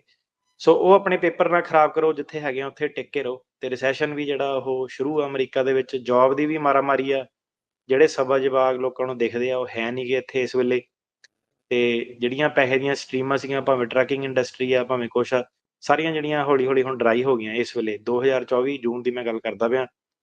ਤੇ ਬੇ ਏਰੀਏ ਦੇ ਵਿੱਚ ਹੀ ਆਪਾਂ ਦੇਖੀਏ, ਜਿੱਦਾਂ ਆਪਾਂ ਪਹਿਲਾਂ ਸਲਾਹ ਸਲੂਹ ਦੇਦੀ ਸੀ ਕਈ ਵਾਰੀ ਕਜ਼ਨ ਕੁਜ਼ਨ ਕਿਸੇ ਨੂੰ ਕਿ ਡੋਰ ਡੈਸ਼ ਦਾ ਕੰਮ ਕਰ ਲਓ, ਬਹੁਤ ਵਧੀਆ ਇੱਥੇ। ਉਹ ਕਹਿੰਦੇ ਜੀ ਨਹੀਂ, ਪੈਸੇ ਬਹੁਤ ਘੱਟ ਬਣਦੇ ਆ। ਤੇ ਅੱਜ ਦੀ ਡੇਟ ਆ, ਤੁਸੀਂ ਦੇਖੋ ਕਿ ਹਰੇਕ ਗਲੀ ਦੇ ਵਿੱਚ ਹਰੇਕ ਡਿਲੀਵਰੀ ਡਰਾਈਵਰ ਜਿਹੜਾ ਆਪਣਾ ਪੰਜਾਬੀ ਆ। ਤੇ ਜੀ ਜਦੋਂ ਤੁਸੀਂ ਆਰਡਰ ਕਰੋ ਤੇ ਹੁਣ ਉਹ ਸਾਰੇ ਜਿਹੜੇ ਆ ਇਸ ਇੰਡਸਟਰੀ ਵੱਲ ਭੱਜੇ ਹੈ ਨਾ, ਕਿਉਂਕਿ ਹੁਣ ਇਹ ਆ। ਤੇ ਇਹਦੇ ਵਿੱਚ ਵੀ ਅੱਗੋਂ ਹੌਲੀ-ਹੌਲੀ ਜਦੋਂ ਜਨਤਾ ਬਹੁਤ ਜ਼ਿਆਦਾ ਆਈ ਆ, ਵਰਕ ਪਰਮਿਟ ਜਦੋਂ ਬੰਦੇ ਦਾ ਆਉਂਦਾ, ਸਾਰਾ ਇੰਡਸਟਰੀ ਇਸ ਵੇਲੇ ਨਹੀਂ ਹੈ ਨਹੀਂ ਜਿੰਨੀ ਜਨਤਾ ਕਿ ਉਹਨੂੰ ਅਬਜ਼ੋਰਬ ਕਰ ਸਕੇ। ਤੇ ਜੀ ਪਹਿਲੇ ਹੀ ਬੰਦੇ ਜਿਹੜੇ ਬੜੇ ਆ, ਜਿਹੜੇ ਹੈਗੇ ਆ ਉਹ ਤਾਂ ਸਹੀ ਆ, ਉਹਨਾਂ ਨੇ ਔਖੇ ਸੌਖੇ ਆਪਣਾ ਐਡਜਸਟ ਹੋ ਜਾਣਾ ਵਾ। ਜਿਹੜੇ ਨਵੇਂ ਆ ਉਹਨਾਂ ਨੂੰ ਸੋਚਣਾ ਚਾਹੀਦਾ, ਕਿਉਂਕਿ ਇਮੀਗ੍ਰੇਸ਼ਨ ਦੀ ਵੀ ਮਾਰ ਪੈ ਸਕਦੀ ਆ, ਤੇ ਉੱਤੋਂ ਦੀ ਜਿਹੜੀ ਜੌਬਸ ਦਾ ਵੀ ਪ੍ਰੋਬਲਮ ਹੈ ਹਨਾ। ਤੇ ਕਾਫੀ ਜਿਹੜੇ BIA ਵਗੈਰਾ ਵੀ ਹੁਣ 3 ਤੋਂ 6 ਮਹੀਨੇ 'ਚ ਫੈਸਲਾ ਦੇ ਦਿੰਦਾ। ਤੇ ਕਈ ਵਾਰੀ ਬੰਦੇ ਦਾ ਜੇ ਕੇਸ ਇਸ ਗੱਲੋਂ ਫੇਲ ਹੋ ਗਿਆ ਕਿ ਤੂੰ ਐਲੀਜੀਬਲ ਨਹੀਂ ਆ, ਤੇ BIA ਨੇ ਵੀ 3 ਕੁ ਮਹੀਨਿਆਂ 'ਚ ਫੈਸਲਾ ਦੇ ਦਿੱਤਾ। ਸਰਕਿਟ ਕੋਰਟ ਨੇ ਵੀ ਕਹਿ ਦਿੱਤਾ ਕਿ ਹਾਂ ਤੇਰੇ ਤੇ ਬਾਰ ਲੱਗਦੀ ਆ, ਤੂੰ ਅਸਾਈਲਮ ਫਾਈਲ ਨਹੀਂ ਕਰ ਸਕਦਾ ਨਵੇਂ ਲਾਅ ਦੇ ਥੱਲੇ। ਤੇ ਉਹ ਬੰਦਿਆਂ ਨੂੰ ਕਾਫੀ ਜਿਹੜਾ ਘਾਟਾ ਜਿਹੜਾ ਹੋ ਸਕਦਾ ਅਮਰੀਕਾ ਆ ਕੇ। ਇੱਕ ਤਾਂ ਏਜੰਟਾਂ ਦੇ ਪੈਸੇ ਖਰਚੋਗੇ, ਵਕੀਲਾਂ ਦੇ ਪੈਸੇ ਖਰਚੋਗੇ। ਸੋ ਉਹ ਚੀਜ਼ ਨੂੰ ਜਿਹੜਾ ਕਲੀਨ ਐਂਡ ਕਲੀਅਰ, ਕੋਈ ਇਹਦੇ ਵਿੱਚ ਸੌਫਟ ਕਰਕੇ ਨਹੀਂ ਗੱਲ ਦੱਸ ਰਹੇ, ਸਿੱਧੇ ਹੀ ਡਾਇਰੈਕਟ ਗੱਲ ਜਿਹੜੀ ਦੱਸ ਰਹੇ ਆ ਕਿ ਪੰਗਾ ਨਾ ਲਓ, ਨਾ ਉਹ ਇੱਥੇ। ਕਿਸੇ ਵੀ ਵਕੀਲ ਨੇ ਤੁਹਾਨੂੰ ਮਨਾ ਨਹੀਂ ਕਰਨਾ, ਉਹਨੇ ਕਹਿਣਾ ਆਓ ਜੀ ਪ੍ਰੋਬਲਮ 'ਚ ਫਸੋ, ਵਕੀਲਾਂ ਦਾ ਪੈਸਾ ਬਣੂਗਾ। ਸੋ ਉਹ ਜਿਹੜੀ ਪ੍ਰੋਬਲਮ ਜਿਹੜੀ ਮਈ 11 2023 ਤੋਂ ਬਾਅਦ ਆ, ਉਹ ਸ਼ੁਰੂ ਆ। ਸੋ ਇਹ ਸਾਰਾ ਜਿਹੜਾ ਹੈਗਾ ਇਨਫੋਰਮੇਸ਼ਨ, ਇਹਨੂੰ ਸੋਚ ਸਮਝ ਕੇ ਜਿਹੜਾ ਆਪਣਾ ਫੈਸਲਾ ਲਓ, ਪੇਪਰ ਨਾ ਆਪਣੇ ਖਰਾਬ ਕਰੋ। ਜੀ ਵੈਨਿਊ ਵਗੈਰਾ ਦੀ ਕੀ ਸਿਚੁਏਸ਼ਨ ਆ? ਵੈਨਿਊ ਦਾ ਜੀ ਇਹ ਹੈ ਕਿ ਫੋਰ ਐਗਜ਼ਾਮਪਲ ਹੁਣ ਜਿੱਦਾਂ ਕਿਸੇ ਤੇ ਕਲੈਪ ਲੱਗੀ ਹੈ ਹਨਾ, ਇਹ ਜੀ ਚੀਜ਼ ਨੂੰ ਧਿਆਨ ਨਾਲ ਸੁਣਿਓ। ਕਈ ਕੋਰਟ ਆ ਨਾ, ਜਿੱਦਾਂ ਸੈਂਟਾ ਐਨਾ ਜਾਂ ਉੱਥੇ ਛੇਤੀ ਹੀਅਰਿੰਗ ਜਿਹੜੀ ਆ ਜਾਂਦੀ ਆ। ਜੀ ਤੇ ਉਹ ਛੇਤੀ ਹੀਅਰਿੰਗ ਕਰਕੇ ਕੀ ਹੈ ਕਿ ਇਹ ਕਲੈਪ ਦਾ ਕੋਈ ਇਸ ਵੇਲੇ ਹੱਲ ਤਾਂ ਹੈ ਨਹੀਂਗਾ। ਤੇ ਉਹ ਬੰਦੇ ਦੀ ਜਦੋਂ ਹੀਅਰਿੰਗ ਪਈ, ਭਾਵੇਂ ਜਿੰਨਾ ਮਰਜ਼ੀ ਤਕੜਾ ਵਿਟਨੈਸ ਉਹ ਸੀਗਾ, ਜਿੰਨੇ ਮਰਜ਼ੀ ਸਬੂਤ ਸੀਗੇ, ਸੈਂਟਾ ਐਨਾ ਵਾਲਾ ਕੋਰਟ ਨੇ ਸਿਰਫ ਇਹ ਕਹਿ ਕੇ ਵੀ ਫੇਲ ਕਰ ਸਕਦਾ ਕਿ ਬੰਦੇ ਤੇ ਕਲੈਪ ਲੱਗ ਗਈ ਹੈ। ਹੁਣ ਸਾਨੂੰ ਐਜ਼ ਅ ਲਾਇਰ ਕੀ ਪ੍ਰੋਬਲਮ ਆਉਂਦੀ ਹੈ ਕਿ ਕਈ ਵਾਰੀ ਬੰਦਾ ਮੂਵ ਹੋ ਜਾਂਦਾ ਵਾ, ਮੂਵ ਹੋ ਗਿਆ, ਪਰ ਉਹਨੂੰ ਨਾ ਜਿਹੜੇ ਸੱਜਣ ਮਿੱਤਰ ਉਹ ਸਲਾਹ ਦਿੰਦੇ ਆ ਕਿ ਤੂੰ ਵਰਕ ਪਰਮਿਟ ਲੈ ਲਾ, ਵਰਕ ਪਰਮਿਟ ਉਡੀਕ ਲਾ। ਸੱਜਣ ਮਿੱਤਰ ਆਪਣੇ ਵੱਲੋਂ ਠੀਕ ਆ, ਉਹ ਆਪਣੇ ਸਲਾਹ ਦੇ ਰਹੇ ਆ ਵਰਕ ਪਰਮਿਟ ਦੀ, ਜਿਹੜੀ ਉਹਨਾਂ ਨੂੰ 2 ਸਾਲ ਪਹਿਲਾਂ, 3 ਸਾਲ ਪਹਿਲਾਂ, 1 ਸਾਲ ਪਹਿਲਾਂ ਮਿਲੀ ਸੀ ਹਨਾ। ਸੋ ਆਪਣੇ ਵੱਲੋਂ ਤਾਂ ਹਰੇਕ ਬੰਦਾ ਡਾਕਟਰ, ਵਕੀਲ ਬਣਿਆ ਵਾ, ਪਰ ਉਹ ਜਿਹੜੀ ਸਲਾਹ ਆ ਨਾ ਅੱਜ ਦੀ ਡੇਟ 'ਚ ਸੈੱਟ ਨਹੀਂ ਹੈਗੀ ਕਿ ਵਰਕ ਪਰਮਿਟ ਦੀ ਵੇਟ ਕਰ ਲਾ, ਕਲੌਕ ਰੁਕ ਜਾਣੀ ਆ। ਉਹ ਕਈ ਕਲੌਕਾਂ ਬਚਾਉਂਦੇ ਬੰਦਿਆਂ ਦੇ ਡੀਪੋਟੇਸ਼ਨਾਂ ਜਿਹੜੀਆਂ ਲੱਗ ਗਈਆਂ। ਸੋ ਜਿਹੜੀ ਕਲੈਪ ਆ ਉਹ ਮੇਨ ਚੀਜ਼ ਆ। ਜੇ ਤਾਂ ਤੁਸੀਂ ਮੂਵ ਹੁੰਨੇ ਆ, ਵਧੀਆ ਜੁਰਿਸਡਿਕਸ਼ਨ 'ਚ ਤੁਸੀਂ ਹੈਗੇ ਆ, ਸੋ ਅੱਜ ਦੀ ਡੇਟ 'ਚ ਉਹ ਕਲੌਕਾਂ ਭੁੱਲ ਜਾਓ ਤੁਸੀਂ। ਤੇ ਵੈਨਿਊ ਜੇ ਤੁਸੀਂ ਮੂਵ ਤੁਹਾਡਾ ਹੋ ਗਿਆ ਵਾ, ਤੁਸੀਂ ਮੂਵ ਹੋ ਗਏ ਆ, ਤੇ ਕੇਸ ਆਪਣਾ ਮੂਵ ਜਿਹੜਾ ਕਰਾਓ, ਉਹਦੇ ਵਿੱਚ ਸਿਆਣਪ ਆ। ਕਿਉਂ ਇਹ ਮੈਂ ਗੱਲ ਕਹਿ ਰਿਹਾ, ਕਈ ਵਾਰੀ ਬੰਦਾ ਬੈਠਾ ਰਹਿੰਦਾ, ਕੰਮ ਕਾਰ ਦੀ ਵੀ ਪ੍ਰੋਬਲਮ ਆ ਕਿ ਕਲੌਕ ਪੂਰੀ ਹੋ ਜਾਵੇ, ਫਿਰ ਦੇਖਦੇ ਆ ਕਿੱਧਰ ਨੂੰ ਜਾਣਾ, ਕਿੱਧਰ ਨੂੰ ਨਹੀਂ ਜਾਣਾ। ਤੇ ਬਾਈ ਦਾ ਟਾਈਮ ਵਰਕ ਪਰਮਿਟ ਆਉਂਦਾ, ਤੇ ਕਈ ਵਾਰੀ ਸੱਜਣ ਮਿੱਤਰਾਂ ਨੇ ਸਲਾਹ ਦਿੱਤੀ ਹੁੰਦੀ ਕਿ ਚੱਲ ਠੀਕ ਹੈ, ਇੱਕ ਵਾਰੀ ਵਰਕ ਪਰਮਿਟ ਲੈ ਲਿਆ ਤੇ ਮੁੜ ਕੇ ਜੱਜ ਨੂੰ ਕਹਿ ਦੀ ਕਿ ਮੈਂ ਚੇਂਜ ਕਰ ਲਿਆ ਵੈਨਿਊ। ਤੇ ਜੱਜ ਕਹਿੰਦਾ ਨਹੀਂ, ਟੂ ਲੇਟ ਆ, ਹੁਣ ਤਾਂ 2 ਮਹੀਨੇ ਰਹਿ ਗਏ ਤਰੀਕ ਲੜਾ ਕੇ, ਤੇ ਫਿਰ ਕਲੈਪ ਲੱਗ ਜਾਂਦੀ ਉੱਤੇ ਹਨਾ। ਤੇ ਵਰਕ ਪਰਮਿਟ ਵੱਲੋਂ ਨਹੀਂ ਭੱਜਣਾ। ਜਿਹੜਾ ਹੁਣ ਜ਼ਮਾਨਾ, ਜਿਹੜਾ ਸਪੈਸ਼ਲੀ ਜਿਹੜੇ ਮਈ 11 2023 ਤੋਂ ਬਾਅਦ ਆਏ ਆ, ਤੇ ਜਿਹੜੇ ਸੁਣ ਰਹੇ ਆ, ਜਿਹੜੇ ਸੱਜਣ ਮਿੱਤਰ ਸਲਾਹਕਾਰ ਆ, ਉਹ ਵੀ ਤੁਸੀਂ ਕਿਸੇ ਨੂੰ ਵਰਕ ਪਰਮਿਟ ਦਾ ਨਹੀਂ ਕਹਿਣਾ ਕਿ ਆਪਣੀ ਕਲੌਕ ਬਚਾ ਲਾ ਜਾਂ ਏਦਾਂ ਬਚਾ ਲਾ। ਕਲੌਕ ਬਚਾਉਂਦੇ ਬਹੁਤ ਲੋਕਾਂ ਦਾ ਜਿਹੜਾ ਉਹ ਨੁਕਸਾਨ ਹੋ ਰਿਹਾ ਵਾ। ਤੇ ਕਲੈਪ ਦਾ ਅਜੇ ਤੱਕ ਕੋਈ ਤੋੜ ਨਹੀਂ ਹੈਗਾ। ਜੀ ਐਵੀਡੈਂਸ ਤੇ ਕੁਆਲਿਟੀ ਵਗੈਰਾ ਐਵੀਡੈਂਸਾਂ ਦਾ ਜਿਹੜੇ ਹੁਣ ਕਈ ਸਟ੍ਰਿਕਟ ਜੱਜ ਆ, ਉਹ ਕੀ ਕਰਦੇ ਆ ਕਿ ਬਿਆਨ ਜੇ ਬੰਦੇ ਦੇ ਵਧੀਆ ਵੀ ਆ, ਉਹ ਦੇਖਦੇ ਆ ਕਿ ਇੱਕ ਤਾਂ ਜਿਹੜੇ ਢਾਂਚੇ ਰਲਦੇ ਮੈਟਰ ਆਫ ਆਰਕੇ ਕਿ ਸਾਰਿਆਂ ਦੀਆਂ ਕਹਾਣੀਆਂ ਸੇਮ ਆ। ਸੋ ਪਹਿਲੀ ਗੱਲ ਤਾਂ ਇਹ ਹੈ ਕਿ ਜਿਹੜਾ ਬੰਦਾ ਆਪਣੇ ਕੇਸ 'ਚ ਐਫਰਟ ਪਾਉਂਦਾ, ਇਹ ਸਾਰੀਆਂ ਚੀਜ਼ਾਂ ਦਾ ਅਵੇਅਰ ਆ, ਉਹ ਬੈਟਰ ਪਰਫਾਰਮ ਕਰੂਗਾ, ਹੈ ਨਾ? ਕਿ ਕਿਸੇ ਤੇ ਕੋਈ ਜੀ, ਰਿਲਾਈ ਨਹੀਂ ਕਰ ਰਿਹਾ, ਇੰਟਰਪ੍ਰੇਟਰ, ਟਰਾਂਸਲੇਟ ਤੇ ਰਿਲਾਈ ਨਹੀਂ ਕਰਦਾ, ਆਪਣਾ ਖੁਦ ਜਿਹੜੀ ਚੀਜ਼ ਦੱਸਦਾ ਵਾ, ਓਰੀਜਨਲ ਹੀ ਹੁੰਦੀ ਆ। ਤੇ ਇਹਦੇ ਵਿੱਚ ਇੱਕ ਚੀਜ਼ ਆ ਕਿ ਕਈ ਵਾਰੀ ਨਾ ਇਹ ਮੇਰੇ ਖੁਦ ਦੇ ਕਲਾਇੰਟ ਆ, ਮੈਂ ਗੱਲ ਹੁੰਦੀ ਦੇਖੀ ਆ ਕਿ ਆਪਣਾ ਉਹਨਾਂ ਦਾ ਕੇਸ ਪਾਸ ਹੋ ਗਿਆ ਤੇ ਆਪਣੀ ਜਿਹੜੀ ਉਹਨਾਂ ਨੇ ਡੈਕਲੇਰੇਸ਼ਨ ਸੀਗੀ ਆਪਣੇ ਦੋਸਤ ਨੂੰ ਅੱਗੇ ਭੇਜ ਦਿੰਦੇ ਆ। ਜੀ, ਤੇ ਉਹ ਆਪਣੀ ਕੌਨਫੀਡੈਂਸ਼ੀਅਲ ਚੀਜ਼ ਆ, ਉਹਨੂੰ ਕੌਨਫੀਡੈਂਸ਼ੀਅਲ ਰੱਖੋ। ਆ ਜਿਹੜਾ ਹੁਣ ਮੈਡੀਕਲ ਲੈਟਰਾਂ ਉਹ ਸਾਰਾ ਜਿਹੜਾ ਨਾ ਤੁਹਾਨੂੰ ਇਹ ਚੀਜ਼ ਦਾ ਨੁਕਸਾਨ ਹੋ ਸਕਦਾ ਜੇ ਤੁਹਾਡਾ ਢਾਂਚਾ ਕੋਈ ਕਾਪੀ ਕਰ ਲਵੇ। ਜੀ, ਸੋ ਇਹ ਚੀਜ਼ ਤੋਂ ਜਿਹੜਾ ਕਾਫੀ ਹਾਈ ਲੈਵਲ ਤੇ ਜ਼ਿਆਦਾ ਮਾਤਰਾ ਦੇ ਵਿੱਚ ਇਹ ਜਿਹੜੀ ਚੀਜ਼ ਅੱਗੇ ਤੋਂ ਅੱਗੇ ਪਾਸ ਹੋ ਜਾਂਦੀ ਆ। ਸੋ ਇਹ ਚੀਜ਼ ਨਾ ਮੈਂ ਬੋਲਣੀ ਨਹੀਂ ਸੀਗੀ ਰੇਡੀਓ ਤੇ, ਕਿਉਂ ਜੇ ਇਹਦੇ ਵਿੱਚ ਪ੍ਰੋਬਲਮ ਨਾ ਹੁੰਦੀ। ਸੋ ਇਹਦੀ ਚੀਜ਼ ਦਾ ਨਾ ਬਹੁਤ ਪ੍ਰੋਬਲਮ ਜਿਹੜੀ ਬਣ ਸਕਦੀ ਆ, ਜਿਨ੍ਹਾਂ ਦੇ ਕੇਸ ਪਾਸ ਹੋਏ ਆ ਉਹਨਾਂ ਦੇ ਲਈ ਵੀ, ਜਿਨ੍ਹਾਂ ਦੇ ਕੇਸ ਆ ਰਹੇ ਆ ਉਹਨਾਂ ਦੇ ਲਈ ਵੀ। ਤੇ ਆਪਣਾ ਜਿਹੜਾ ਕੇਸ ਆ ਖੁਦ ਕਰੋ, ਆਪਣੇ ਬਿਆਨ ਜਿਹੜੇ ਨਾ ਸ਼ੇਅਰ ਕਰੋ। ਤੇ ਕੱਲ ਪਰਸੋਂ ਕੋਈ ਬੰਦਾ ਮੈਨੂੰ ਦਿਖਾਈ ਜਾਵੇ ਕਿ ਆ ਤੁਹਾਡੇ ਭਾਜੀ ਉਹ ਮੈਨੂੰ ਕੇਸ ਦੀ ਉਹ ਹੋਈ ਸੀਗੀ। ਤੇ ਮੈਂ ਕਿਹਾ ਬੰਦੇ ਦਾ ਨਾਂ ਕੀ? ਉਹਨੂੰ ਬੰਦੇ ਦਾ ਨਾਂ ਨਹੀਂ ਪਤਾ, ਪਰ ਕਹਿੰਦਾ ਆ ਭਾਜੀ ਉਹਦੇ ਬਿਆਨ ਆ। ਮੈਨੂੰ ਬਿਆਨ ਉਹਦੇ ਦਿਖਾਉਣ ਲੱਗ ਪਿਆ, ਤੇ ਮਤਲਬ ਕਿ ਜਿਹਦਾ ਕੇਸ ਪਾਸ ਹੋਇਆ ਉਹਦੇ ਆਪਣੇ ਬਿਆਨ ਉਹਨੂੰ ਆਪ ਨੂੰ ਨਹੀਂ ਪਤਾ ਕਿਹਦੇ ਕੋਲ ਪਹੁੰਚੇ ਹੋਏ ਆ। ਦੱਸੋ। ਤੇ ਇਹ ਜਿਹੜੀ ਚੀਜ਼ ਹੈ, ਇੰਨਾ ਮਤਲਬ ਬੰਦਾ, ਮੈਂ ਕਈ ਵਾਰੀ ਸੋਚਦਾ ਕਿ ਯਾਰ ਨੋਨ ਸੀਰੀਅਸ ਵੀ ਹੋ ਸਕਦਾ ਵਾ, ਪਰ ਇਹ ਰਿਐਲਿਟੀ ਆ। ਤੇ ਪਹਿਲਾਂ ਤਾਂ ਮੈਂ ਕਿਹਾ ਚੱਲ ਉਹਨੂੰ ਕਾਲ ਕਰਕੇ ਮੈਂ ਕਹਿੰਦਾ, ਪਰ ਮੈਂ ਕਿਹਾ ਚੱਲ ਮੇਰਾ ਬਣਦਾ ਨਹੀਂ ਹੈ, ਅਗਲੇ ਦਾ ਕੇਸ, ਅਗਲੇ ਦੀ ਪ੍ਰੋਬਲਮ ਆ। ਪਰ ਤੁਹਾਡੀ ਜਿਹੜੀ ਉਹ ਇਨਫੋਰਮੇਸ਼ਨ ਆ, ਤੁਸੀਂ ਮੈਂ ਕਿਹਾ ਬਗਾਨੇ ਬੰਦੇ ਨੂੰ ਕਰੋਗੇ, ਉਹਨੇ ਅੱਗੇ ਕਹਿ ਦੇਣਾ ਕਿ ਤੂੰ ਕਿਸੇ ਹੋਰ ਨਾਲ ਨਾ ਕਰੀ, ਆਹ ਦੇਖ ਏਦਾਂ, ਤੂੰ ਕਿਸੇ ਹੋਰ ਨਾਲ ਨਾ ਕਰੀ। ਉਹ ਕਈ ਵਾਰੀ ਮੈਂ ਦੇਖਦਾ। ਸੋ ਹੁਣ ਇਹ ਆਰਕੇਕੇ ਵਾਲਾ ਜਿਹੜਾ ਮੁੱਦਾ ਵਾ, ਜਿੱਥੋਂ ਆਪਾਂ ਭੱਜਦੇ ਆ ਕਿ ਯਾਰ ਇਹ ਸਾਰਿਆਂ ਦੇ ਢਾਂਚੇ ਕਿਉਂ ਰਲਦੇ ਆ, ਉਹ ਤਾਂ ਹੁਣ ਜਦੋਂ ਏਦਾਂ ਚੀਜ਼ ਹੋਊਗੀ, ਉਹ ਤਾਂ ਫਿਰ ਢਾਂਚੇ ਆਪੇ ਹੀ ਰਲੂਗੇ, ਕਿਉਂਕਿ ਤੁਹਾਡੇ ਜੀ, ਹਜ਼ਾਰਾਂ ਲੋਕਾਂ 'ਚ ਤੁਹਾਡੀ ਚੀਜ਼ ਜਿਹੜੀ ਜਾ ਰਹੀ ਆ। ਸੋ ਪਲੀਜ਼ ਆਪਣੀ ਜਿਹੜੀ ਪੇਪਰ ਜਿਹੜੇ ਹੈਗੇ ਨਾ ਆਪਣੇ ਕੌਨਫੀਡੈਂਸ਼ੀਅਲ ਆਪਣੇ ਕੋਲ ਰੱਖੋ। ਉਹ ਜੀ, ਢਾਂਚੇ ਜਿਹੜੇ ਆਪਣੇ ਕਿਸੇ ਨਾਲ ਸ਼ੇਅਰ ਨਾ ਕਰੋ। ਤੇ ਕਈਆਂ ਦੇ ਤਾਂ ਆਪਾਂ ਦੇਖਦੇ ਹਾਂ ਕਿ ਕੇਸ ਇੱਧਰ ਉੱਧਰ ਆਉਂਦੇ ਆ, ਤੇ ਮੈਡੀਕਲ ਲੈਟਰ ਇੱਕ ਹਸਪਤਾਲ ਕੋਈ ਹੋਰ ਆ, ਦੂਜਾ ਹਸਪਤਾਲ ਕੋਈ ਹੋਰ ਆ, ਤੇ ਦੋਨਾਂ ਦੇ ਢਾਂਚੇ ਜਿਹੜੇ ਬਿਲਕੁਲ ਸੇਮ ਆ। ਜੀ, ਇੱਕ ਮਤਲਬ ਜਿਹੜਾ ਪੰਜਾਬ ਦਾ ਹਸਪਤਾਲ ਆ ਤੇ ਜਿਹੜਾ ਹਰਿਆਣੇ ਦਾ ਹਸਪਤਾਲ ਆ, ਉਹਦੀ ਜਿਹੜੀ ਲੈਂਗੁਏਜ ਆ ਉਹ ਸੇਮ ਆ। ਉਹ ਵੀ ਪੰਗਿਆਂ 'ਚ ਨਾ ਪਾਓ, ਡਾਕਟਰ ਕੋਲ ਸਿੱਧੀ ਜਿਹੜੀ ਲਿਖਾਓ, ਟਰਾਂਸਲੇਟਰ, ਇੰਟਰਪ੍ਰੇਟਰ ਨੂੰ ਕੱਢੋ ਬਾਹਰ ਵਿੱਚ। ਇਹ ਹੁਣ ਜਿਹੜੀ ਪ੍ਰੋਬਲਮ ਆ ਨਾ, ਕੁਆਲਿਟੀ ਆਫ ਐਵੀਡੈਂਸ ਦੀ ਬਹੁਤ ਆ ਰਹੀ ਆ, ਕਿਉਂਕਿ ਕੀ ਆ ਕਿ ਕੋਈ ਇਹ ਮਿਹਨਤ-ਮੁਹਨਤ ਕਰਕੇ ਰਾਜੀ ਨਹੀਂ। ਇਹਨਾਂ ਨੇ ਸੈਂਪਲ-ਸੂੰਪਲ ਜਿੱਦਾਂ ਬਣਾਏ ਆ, ਯੂਜ਼ ਕਰਦੇ ਆ, ਤੁਹਾਨੂੰ ਪ੍ਰੋਬਲਮ 'ਚ ਫਸਾ ਸਕਦੇ ਆ। ਤੇ ਸਾਰਾ ਕੁਝ ਜੋ ਤੁਸੀਂ ਆਪਣਾ ਸਬਮਿਟ ਕਰਨਾ, ਉਹ ਸਹੁੰ ਖਾ ਕੇ ਤੁਸੀਂ ਪੈਨਲਟੀ ਆਫ ਪਰਜਰੀ ਤੇ ਸਬਮਿਟ ਕਰਦੇ ਆ। ਤੁਸੀਂ ਖੁਦ ਜਿਹੜਾ ਆਪਣਾ ਕੰਟਰੋਲ ਆਪਣੇ ਹੱਥ 'ਚ ਰੱਖੋ, ਤੇ ਜਿਹੜੇ ਵਿਟਨੈਸ ਹੈਗੇ ਆ, ਉਹਨਾਂ ਤੋਂ ਖੁਦ ਜਿਹੜੀਆਂ ਹੱਥੀਂ ਜਿਹੜੀਆਂ ਚਿੱਠੀਆਂ ਉਹਨਾਂ ਦੀਆਂ ਲਿਖਾਓ, ਤਾਂ ਕਿ ਉਹ ਓਰੀਜਨਲ ਹੋਣ। ਤੇ ਉਹ ਕਿਸੇ ਦੇ ਨਾਲ ਜਿਹੜਾ ਸ਼ੇਅਰ ਨਾ ਕਰੋ, ਵਿੱਚ ਵਿਚੋਲਾ ਨਾ ਪਵਾਓ ਕੋਈ ਵੀ। ਸਿੱਧੇ ਡਾਇਰੈਕਟ ਜਿਹੜਾ ਉਹ ਗਵਾਹਾਂ ਤੋਂ ਜਿਹੜੇ ਬਿਆਨ ਉਹ ਲਿਖਾਓ। ਸੋ ਉਹਦੀ ਪ੍ਰੋਬਲਮ ਜਿਹੜੀ ਕਾਫੀ ਜ਼ਿਆਦਾ ਕੁਆਲਿਟੀ ਦੀ ਜਿਹੜੀ ਪ੍ਰੋਬਲਮ ਜਿਹੜੀ ਆ ਰਹੀ ਆ, ਤੇ ਜੱਜ ਸਾਹਿਬ ਵੀ ਕਈ ਵਾਰੀ ਕਮੈਂਟ ਮਾਰ ਦਿੰਦੇ ਆ ਇਸ ਚੀਜ਼ ਤੇ, ਆਰਕੇਕੇ ਤੇ ਹੋਰ ਚੀਜ਼ਾਂ ਤੇ। ਤੇ ਜਿਹੜੇ ਮੁੱਦੇ ਆ ਵੱਧ ਰਹੇ, ਘੱਟ ਨਹੀਂ ਰਹੇ। ਸੋ ਆਰਕੇਕੇ ਦਾ ਹੁਣ ਸਾਨੂੰ ਵੀ ਗੱਲ ਕਰਦੇ-ਕਰਦੇ 2-3 ਸਾਲ ਹੋ ਗਏ ਆ। ਤੇ ਕਈ ਵਾਰੀ ਹੁਣ ਜਦੋਂ ਏਦਾਂ ਦੀ ਗੱਲ ਦੇਖੀਦੀ ਆ ਕਿ ਉਹ ਕਹਿੰਦਾ ਭਾਜੀ ਆਹ ਦੇਖੋ ਤੁਹਾਡੇ ਕਲਾਇੰਟ ਦਾ ਬਿਆਨ, ਤੇ ਉੱਤੋਂ ਫਿਰ ਜਿਹੜੀ ਪ੍ਰੋਬਲਮ ਦਾ ਲੱਗਦਾ ਕਿ ਇਹ ਕਾਫੀ ਜ਼ਿਆਦਾ ਜਿਹੜੀ ਡੀਪ ਰੂਟਡ ਜਿਹੜੀ ਪ੍ਰੋਬਲਮ ਆ ਕਮਿਊਨਿਟੀ ਦੇ ਵਿੱਚ। ਜੀ। ਤੇ ਅਗਲਾ ਡਿਮੀਨਰ ਕਰੈਕਟਰ ਜਾਂ ਬਿਹੇਵੀਅਰ ਬਾਰੇ ਕੀ ਡਿਸਕਸ ਕਰਨਾ ਚਾਹੁੰਦੇ ਆ? ਡਿਮੀਨਰ ਦਾ ਤਾਂ ਹੁਣ ਜੀ, ਇੱਕ ਤੁਹਾਨੂੰ ਮੈਂ ਗੱਲ ਦੱਸਾਂ ਕਿ ਕੇਸ ਇੱਕ ਦਾ ਆ ਰਿਹਾ, ਤੇ ਤੁਹਾਡੇ ਨਾਲ ਇੱਕ ਵਾਰੀ ਮੈਂ ਪਰਸਨਲ ਵੀ ਗੱਲ ਕੀਤੀ ਸੀ। ਜੱਜ ਦੀ ਚੰਗੀ ਰੇਟਿੰਗ 90% ਰੇਟਿੰਗ ਆ। ਜੀ, ਤੇ ਮਤਲਬ ਤੁਸੀਂ ਕਹਿ ਲਓ ਕਿ ਬੰਦੇ ਦਾ ਜਿੱਦਾਂ ਕੇਸ ਵੈਰੀ ਲਾਈਕਲੀ ਕਿ ਪਾਸ ਹੋ ਜਾਊਗਾ, ਤੇ ਬੰਦਾ ਜਿਹੜਾ ਹੈਗਾ ਮਹੀਨੇ ਤੋਂ ਕੇਸ ਲਾ ਰਿਹਾ, ਤੇ ਕੇਸ ਫੋਨ ਲਾ ਰਹੇ, ਤੇ ਬੰਦਾ ਫੋਨ ਨਹੀਂ ਚੱਕ ਰਿਹਾ। ਅੱਜ ਨਹੀਂ, ਕੱਲ ਨਹੀਂ, ਅੱਜ ਆਜੂ, ਕੱਲ ਆਜੂ। ਮੈਂ ਕਿਹਾ ਯਾਰ ਮੈਨੂੰ ਗੱਲ ਨਹੀਂ ਸਮਝ ਆਈ ਕਿ ਕੀ ਹਿਸਾਬ ਕਿਤਾਬ ਆ। ਜੀ, ਲੋਕੀ ਵਕੀਲਾਂ ਦੇ ਪਿੱਛੇ ਹੁੰਦੇ ਆ, ਇਹ ਤਾਂ ਕਈ ਵਾਰੀ ਕਲਾਇੰਟ ਦੇ ਪਿੱਛੇ ਚੱਲ ਜਾਓ, ਉਹ ਕਹਿੰਦਾ ਕਿ ਮੈਂ ਵਕੀਲ ਦਾ ਫੋਨ ਨਹੀਂ ਚੱਕਣਾ। ਤੇ ਮਹੀਨਾ ਡੇਢ ਹੋ ਗਿਆ, ਡਾਕੂਮੈਂਟ ਦੀ ਡੈਡਲਾਈਨ ਮਿਸ ਹੋ ਗਈ ਸਾਰੀ, ਤੇ ਕੋਈ ਮਤਲਬ ਇੰਟਰਸਟ ਨਹੀਂ। ਹੁਣ ਇਹ ਮੈਨੂੰ ਕਲਾਇੰਟ ਤੋਂ, ਸਟਾਫ ਤੋਂ ਮੈਂ ਹੋਏ, ਮੈਂ ਕਿਹਾ ਯਾਰ ਸਮਝ ਨਹੀਂ ਆਈ ਕਿ ਕਿਉਂ ਏਦਾਂ ਕਰੂਗਾ ਕੋਈ। ਜੀ, ਫਿਰ 90% ਜੱਜ ਦੀ ਰੇਟਿੰਗ ਆ, ਕੇਸ ਉਹ ਆ, ਵਕੀਲ ਤੇਰੇ ਮਗਰ ਫਿਰਦਾ ਕਿ ਕਰ ਲਾ। ਤੇ ਮੈਨੂੰ ਨਹੀਂ ਉਹਦੀ ਸਮਝ ਕਿ ਬਈ ਕੀ ਚੱਕਰ ਜਿਹੜਾ ਪੈ ਗਿਆ, ਕਿ ਕਿਉਂ ਨਹੀਂ ਬੰਦਾ ਪ੍ਰੀਪੇਅਰ ਕਰੂਗਾ ਆਪਣੇ ਕੇਸ ਲਈ। ਸੋ ਇਦਾਂ ਵੀ ਹੋ ਜਾਂਦਾ। ਤੇ ਜਿਹੜੀ ਜਨਰੇਸ਼ਨ ਦਾ ਤੁਹਾਨੂੰ ਦੱਸ ਰਿਹਾ ਕਿ ਜਿੱਦਾਂ ਪਹਿਲਾਂ ਆਪਾਂ ਜਦੋਂ ਦਾ ਸ਼ੋਅ ਸ਼ੁਰੂ ਕੀਤਾ ਨਾ, ਲੋਕੀ ਤਾਂ ਇਹ ਕਹਿੰਦੇ ਸੀ ਕਿ ਚੱਲ ਇਹਨਾਂ ਦੀ ਕੁਆਲਿਟੀ ਵਧੀਆ, ਇਹਨਾਂ ਕੋਲ ਤਾਂ ਆਉਣਾ ਕਿ ਇਹ ਗੱਲ ਸੁਣਦੇ ਆ, ਕਰਦੇ ਆ, ਸਟਾਫ ਪੂਰਾ ਚੰਗਾ ਰੱਖਿਆ।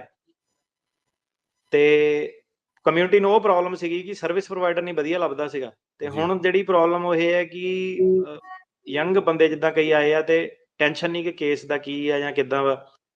ਕਈ ਵਾਰੀ ਤਾਂ ਸੱਜਣ ਮਿੱਤਰ ਇਹ ਸਲਾਹ ਦਿੰਦੇ ਆ ਕਿ ਕੋਈ ਨਹੀਂ, ਜੱਜ ਨੂੰ ਜਾ ਕੇ ਨਾ ਡਾਕਟਰ ਦੀ ਚਿੱਠੀ ਲੈ ਕੇ ਕਹਿ ਦੇਈਂ ਕਿ ਮੈਂ ਬਿਮਾਰ ਸੀਗਾ ਜਾਂ ਏਦਾਂ ਸੀਗਾ। ਤੇ ਏਦਾਂ ਨਹੀਂ ਹੁੰਦਾ, ਕੋਰਟ ਨੇ ਡੇਟ ਜਿਹੜੀ ਸੈੱਟ ਕੀਤੀ ਆ, ਬਹੁਤ ਕਈ ਵਾਰੀ ਜੱਜ ਪਾਰਟਿਕੂਲਰ ਉਹ ਹੁੰਦੇ ਆ। ਤੇ ਇਹ ਜਿਹੜੀ ਏਦਾਂ ਤੁਸੀਂ ਕਹੋਗੇ ਕਿ ਖੜੇ ਪੈਰ ਮੈਂ ਚਲ ਗਿਆ ਤੇ ਜੱਜ ਕੋ ਤਰੀਕ ਅੱਗੇ ਲੈ ਲਈ, ਉਹ ਨਹੀਂ ਹੁੰਦੀ। ਉਹਨਾਂ ਨੇ ਇੱਕ ਡੈਡਲਾਈਨ ਵਗੈਰਾ ਸਾਰੀ ਰੱਖੀ ਹੁੰਦੀ ਆ, ਉਹ ਮੀਟ ਕਰਨੀ ਜਿਹੜੀ ਹੁੰਦੀ ਆ। ਤਾਂ ਡਿਮੀਨਰ ਇਹ ਹੁੰਦਾ ਕਿ ਬੰਦੇ ਦਾ ਬਿਹੇਵੀਅਰ ਕੀ ਆ, ਇਨਸਾਈਡ ਕੋਰਟ ਰੂਮ ਕੀ ਆ, ਆਊਟਸਾਈਡ ਕੋਰਟ ਰੂਮ ਕੀ ਆ, ਕਿ ਬੰਦਾ ਕਿੱਦਾਂ ਕਿੱਦਾਂ ਦਾ ਉਹਦਾ ਵਤੀਰਾ, ਕਿੱਦਾਂ ਉਹਨੇ ਨੈਵੀਗੇਟ ਕਰਨਾ। ਤੇ ਕੋਰਟ ਰੂਮ ਦੇ ਵਿੱਚ ਇਹ ਚੀਜ਼ਾਂ ਬੜੀਆਂ ਦੇਖਦੇ ਆ। ਤੇ ਬੰਦਾ ਬੈਠਾ ਕਿੱਦਾਂ, ਉਹ ਲੱਤ ਤਾਂ ਨਹੀਂ ਆਪਣੀ ਹਿਲਾਈ ਜਾ ਰਿਹਾ, ਹੱਥ ਤਾਂ ਨਹੀਂ ਮਲੀ ਜਾ ਰਿਹਾ, ਦਾੜੀ ਤਾਂ ਨਹੀਂ ਖੁਰਕੀ ਜਾ ਰਿਹਾ, ਕਿ ਨਰਵਸ ਤਾਂ ਨਹੀਂ ਉਹ ਬੰਦਾ ਹੋ ਰਿਹਾ। ਤੋ ਜੱਜ ਇਹ ਜਿਹੜਾ ਵਤੀਰਾ ਉਹ ਸਾਰਾ ਆਪਣਾ ਨੋਟ ਕਰਦੇ ਆ। ਸਭ ਤੋਂ ਮੇਨ ਚੀਜ਼ ਜਿਹੜੀ ਕਿ ਜਦੋਂ ਬੰਦਾ ਆਪਣੇ ਬਿਆਨ ਦਿੰਦਾ, ਕਿ ਉਹ ਕਿਤੇ ਰੱਟਾ ਤਾਂ ਨਹੀਂ ਲਾ ਕੇ ਆਇਆ ਕਿ ਸਿੱਧਾ ਹੀ ਜਿੱਦਾਂ ਸਕ੍ਰਿਪਟ ਪੜ੍ਹੀ ਆ ਉਹੀ ਬੋਲੀ ਜਾ ਰਿਹਾ, ਬਾਰ-ਬਾਰ ਸੇਮ ਚੀਜ਼ ਬੋਲੀ ਜਾ ਰਿਹਾ। ਕਿ ਜਦੋਂ ਉਹਨੂੰ ਜੱਜ ਥੋੜ੍ਹਾ ਜਿਹਾ ਡਿਫਰੈਂਟ ਤਰੀਕੇ ਨਾਲ ਕੁਐਸਚਨ ਪੁੱਛਦਾ, ਉਹ ਨੋਨ ਰਿਸਪੋਂਸਿਵ ਜਿਹੜਾ ਹੋ ਜਾਂਦਾ ਤੇ ਸਿੱਧਾ ਉਹਦਾ ਜਵਾਬ ਨਹੀਂ ਦੇ ਪਾਉਂਦਾ। ਇਹ ਚੀਜ਼ਾਂ ਬੜੀਆਂ ਜਿਹੜੀਆਂ ਮੈਟਰ ਕਰਦੀਆਂ। ਜਵਾਬ ਨੂੰ ਲੰਬਾ ਤਾਂ ਨਹੀਂ ਕਰਕੇ ਦੇ ਰਿਹਾ। ਕਈ ਵਾਰੀ ਯੈਸ ਨੋ ਕਰਕੇ ਜਦੋਂ ਜੱਜ ਨੇ ਪੁੱਛਿਆ ਤੇ ਉਹ ਜਵਾਬ ਉਸੇ ਤਰੀਕੇ ਨਾਲ ਦੇ ਰਿਹਾ ਕਿ ਨਹੀਂ ਦੇ ਰਿਹਾ। ਆਈ ਕੰਟੈਕਟ ਜੱਜ ਨਾਲ ਜਾਂ ਸਰਕਾਰੀ ਵਕੀਲ ਜਦੋਂ ਸਵਾਲ ਪੁੱਛਦਾ ਉਦੋਂ ਨੂੰ ਰੱਖ ਸਕਦਾ ਕਿ ਨਹੀਂ ਰੱਖ ਸਕਦਾ।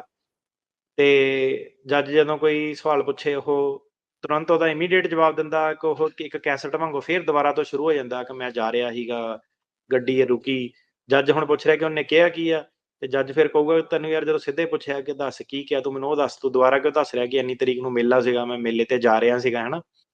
ਸੋ ਆਹ ਚੀਜ਼ ਨੂੰ ਆਪਾਂ ਜਿਹੜਾ ਡਿਮੀਨਰ ਕਹਿੰਦੇ ਆ ਕਿ ਬੰਦੇ ਦਾ ਵਤੀਰਾ ਜਿਹੜਾ ਕੋਰਟ ਦੇ ਵਿੱਚ ਕੀ ਆ, ਤੇ ਡਰੈਸਿੰਗ ਸੈਂਸ ਉਹਦੀ ਕੀ ਆ, ਕੋਟ ਪੈਂਟ ਪਾ ਕੇ ਜਿਹੜਾ ਆਇਆ। ਜੱਜ ਕਈ ਵਾਰੀ ਥੈਂਕ ਯੂ ਵੀ ਕਰਦੇ ਆ, ਮਜ਼ਾਕ ਨਹੀਂ ਆ। ਜੱਜ ਇੱਕ ਜੀ, ਸਾਡੇ ਕਲਾਇੰਟ ਨੂੰ ਕਹਿੰਦਾ ਸੀਗਾ ਕਿ ਥੈਂਕ ਯੂ ਫॉर ਕਹਿੰਦਾ ਡਰੈਸਿੰਗ ਅਪ, ਕਹਿੰਦਾ ਕਈ ਕਹਿੰਦਾ ਮੇਰੇ ਕੋਰਟ ਚ ਆ ਜਾਂਦੇ ਆ ਤਾਂ ਕਹਿੰਦਾ ਸਾਨੂੰ ਵਧੀਆ ਲੱਗਦਾ ਜਦੋਂ ਬੰਦਾ ਕਹਿੰਦਾ ਸੀਰੀਅਸਲੀ ਲੈਂਦਾ, ਨਾਈਸਲੀ ਡਰੈਸ ਅਪ ਹੋ ਕੇ ਆਂਦਾ।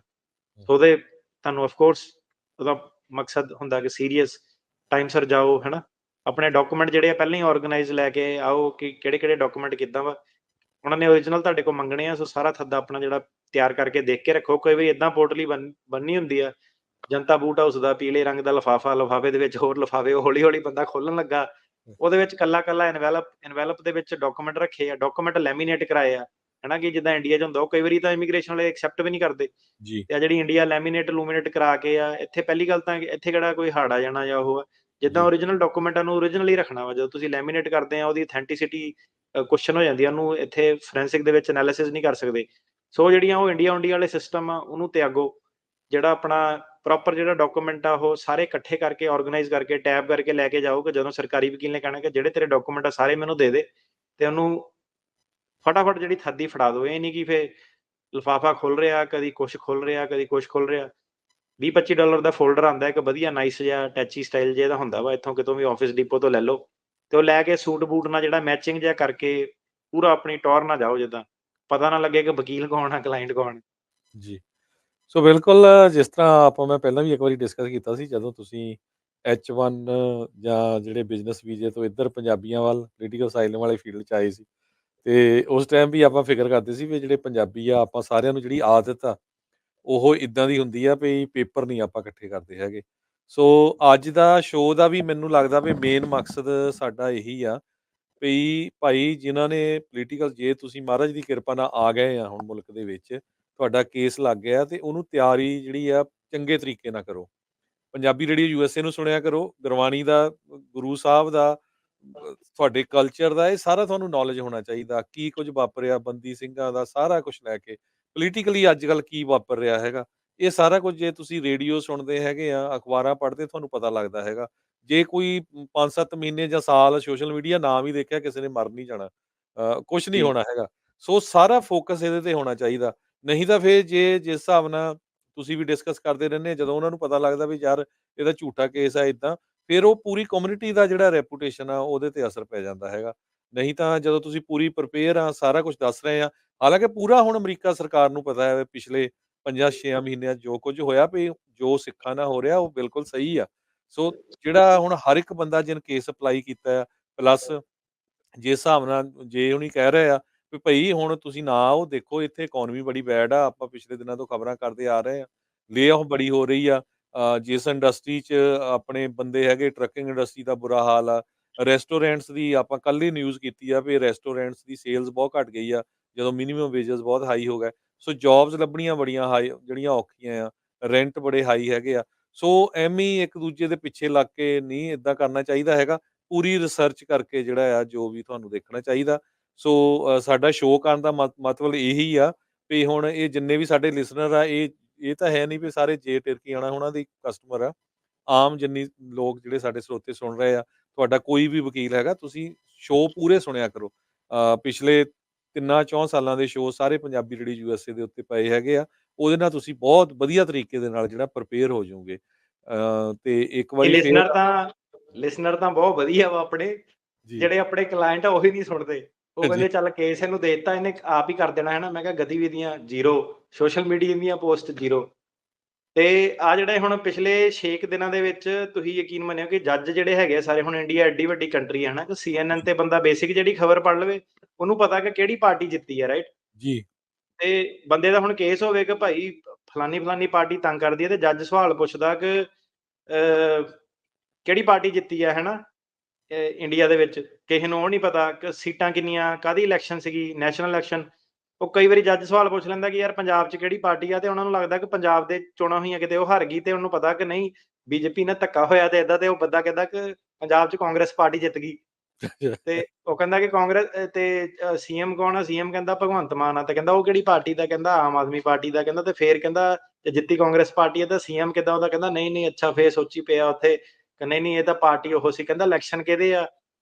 ਉਹ ਫੇਰ ਉਲਝ ਗਿਆ ਕਿ ਕਹਿੰਦਾ ਇਲੈਕਸ਼ਨ ਹੁੰਦੇ ਕਦੋਂ ਆ? ਕਹਿੰਦਾ ਸਟੇਟ ਵਾਲੇ ਕਦੋਂ ਹੁੰਦੇ ਆ? ਪਿਛਲੀ ਵਾਰੀ ਕਦੋਂ ਹੋਏ ਸੀਗੇ?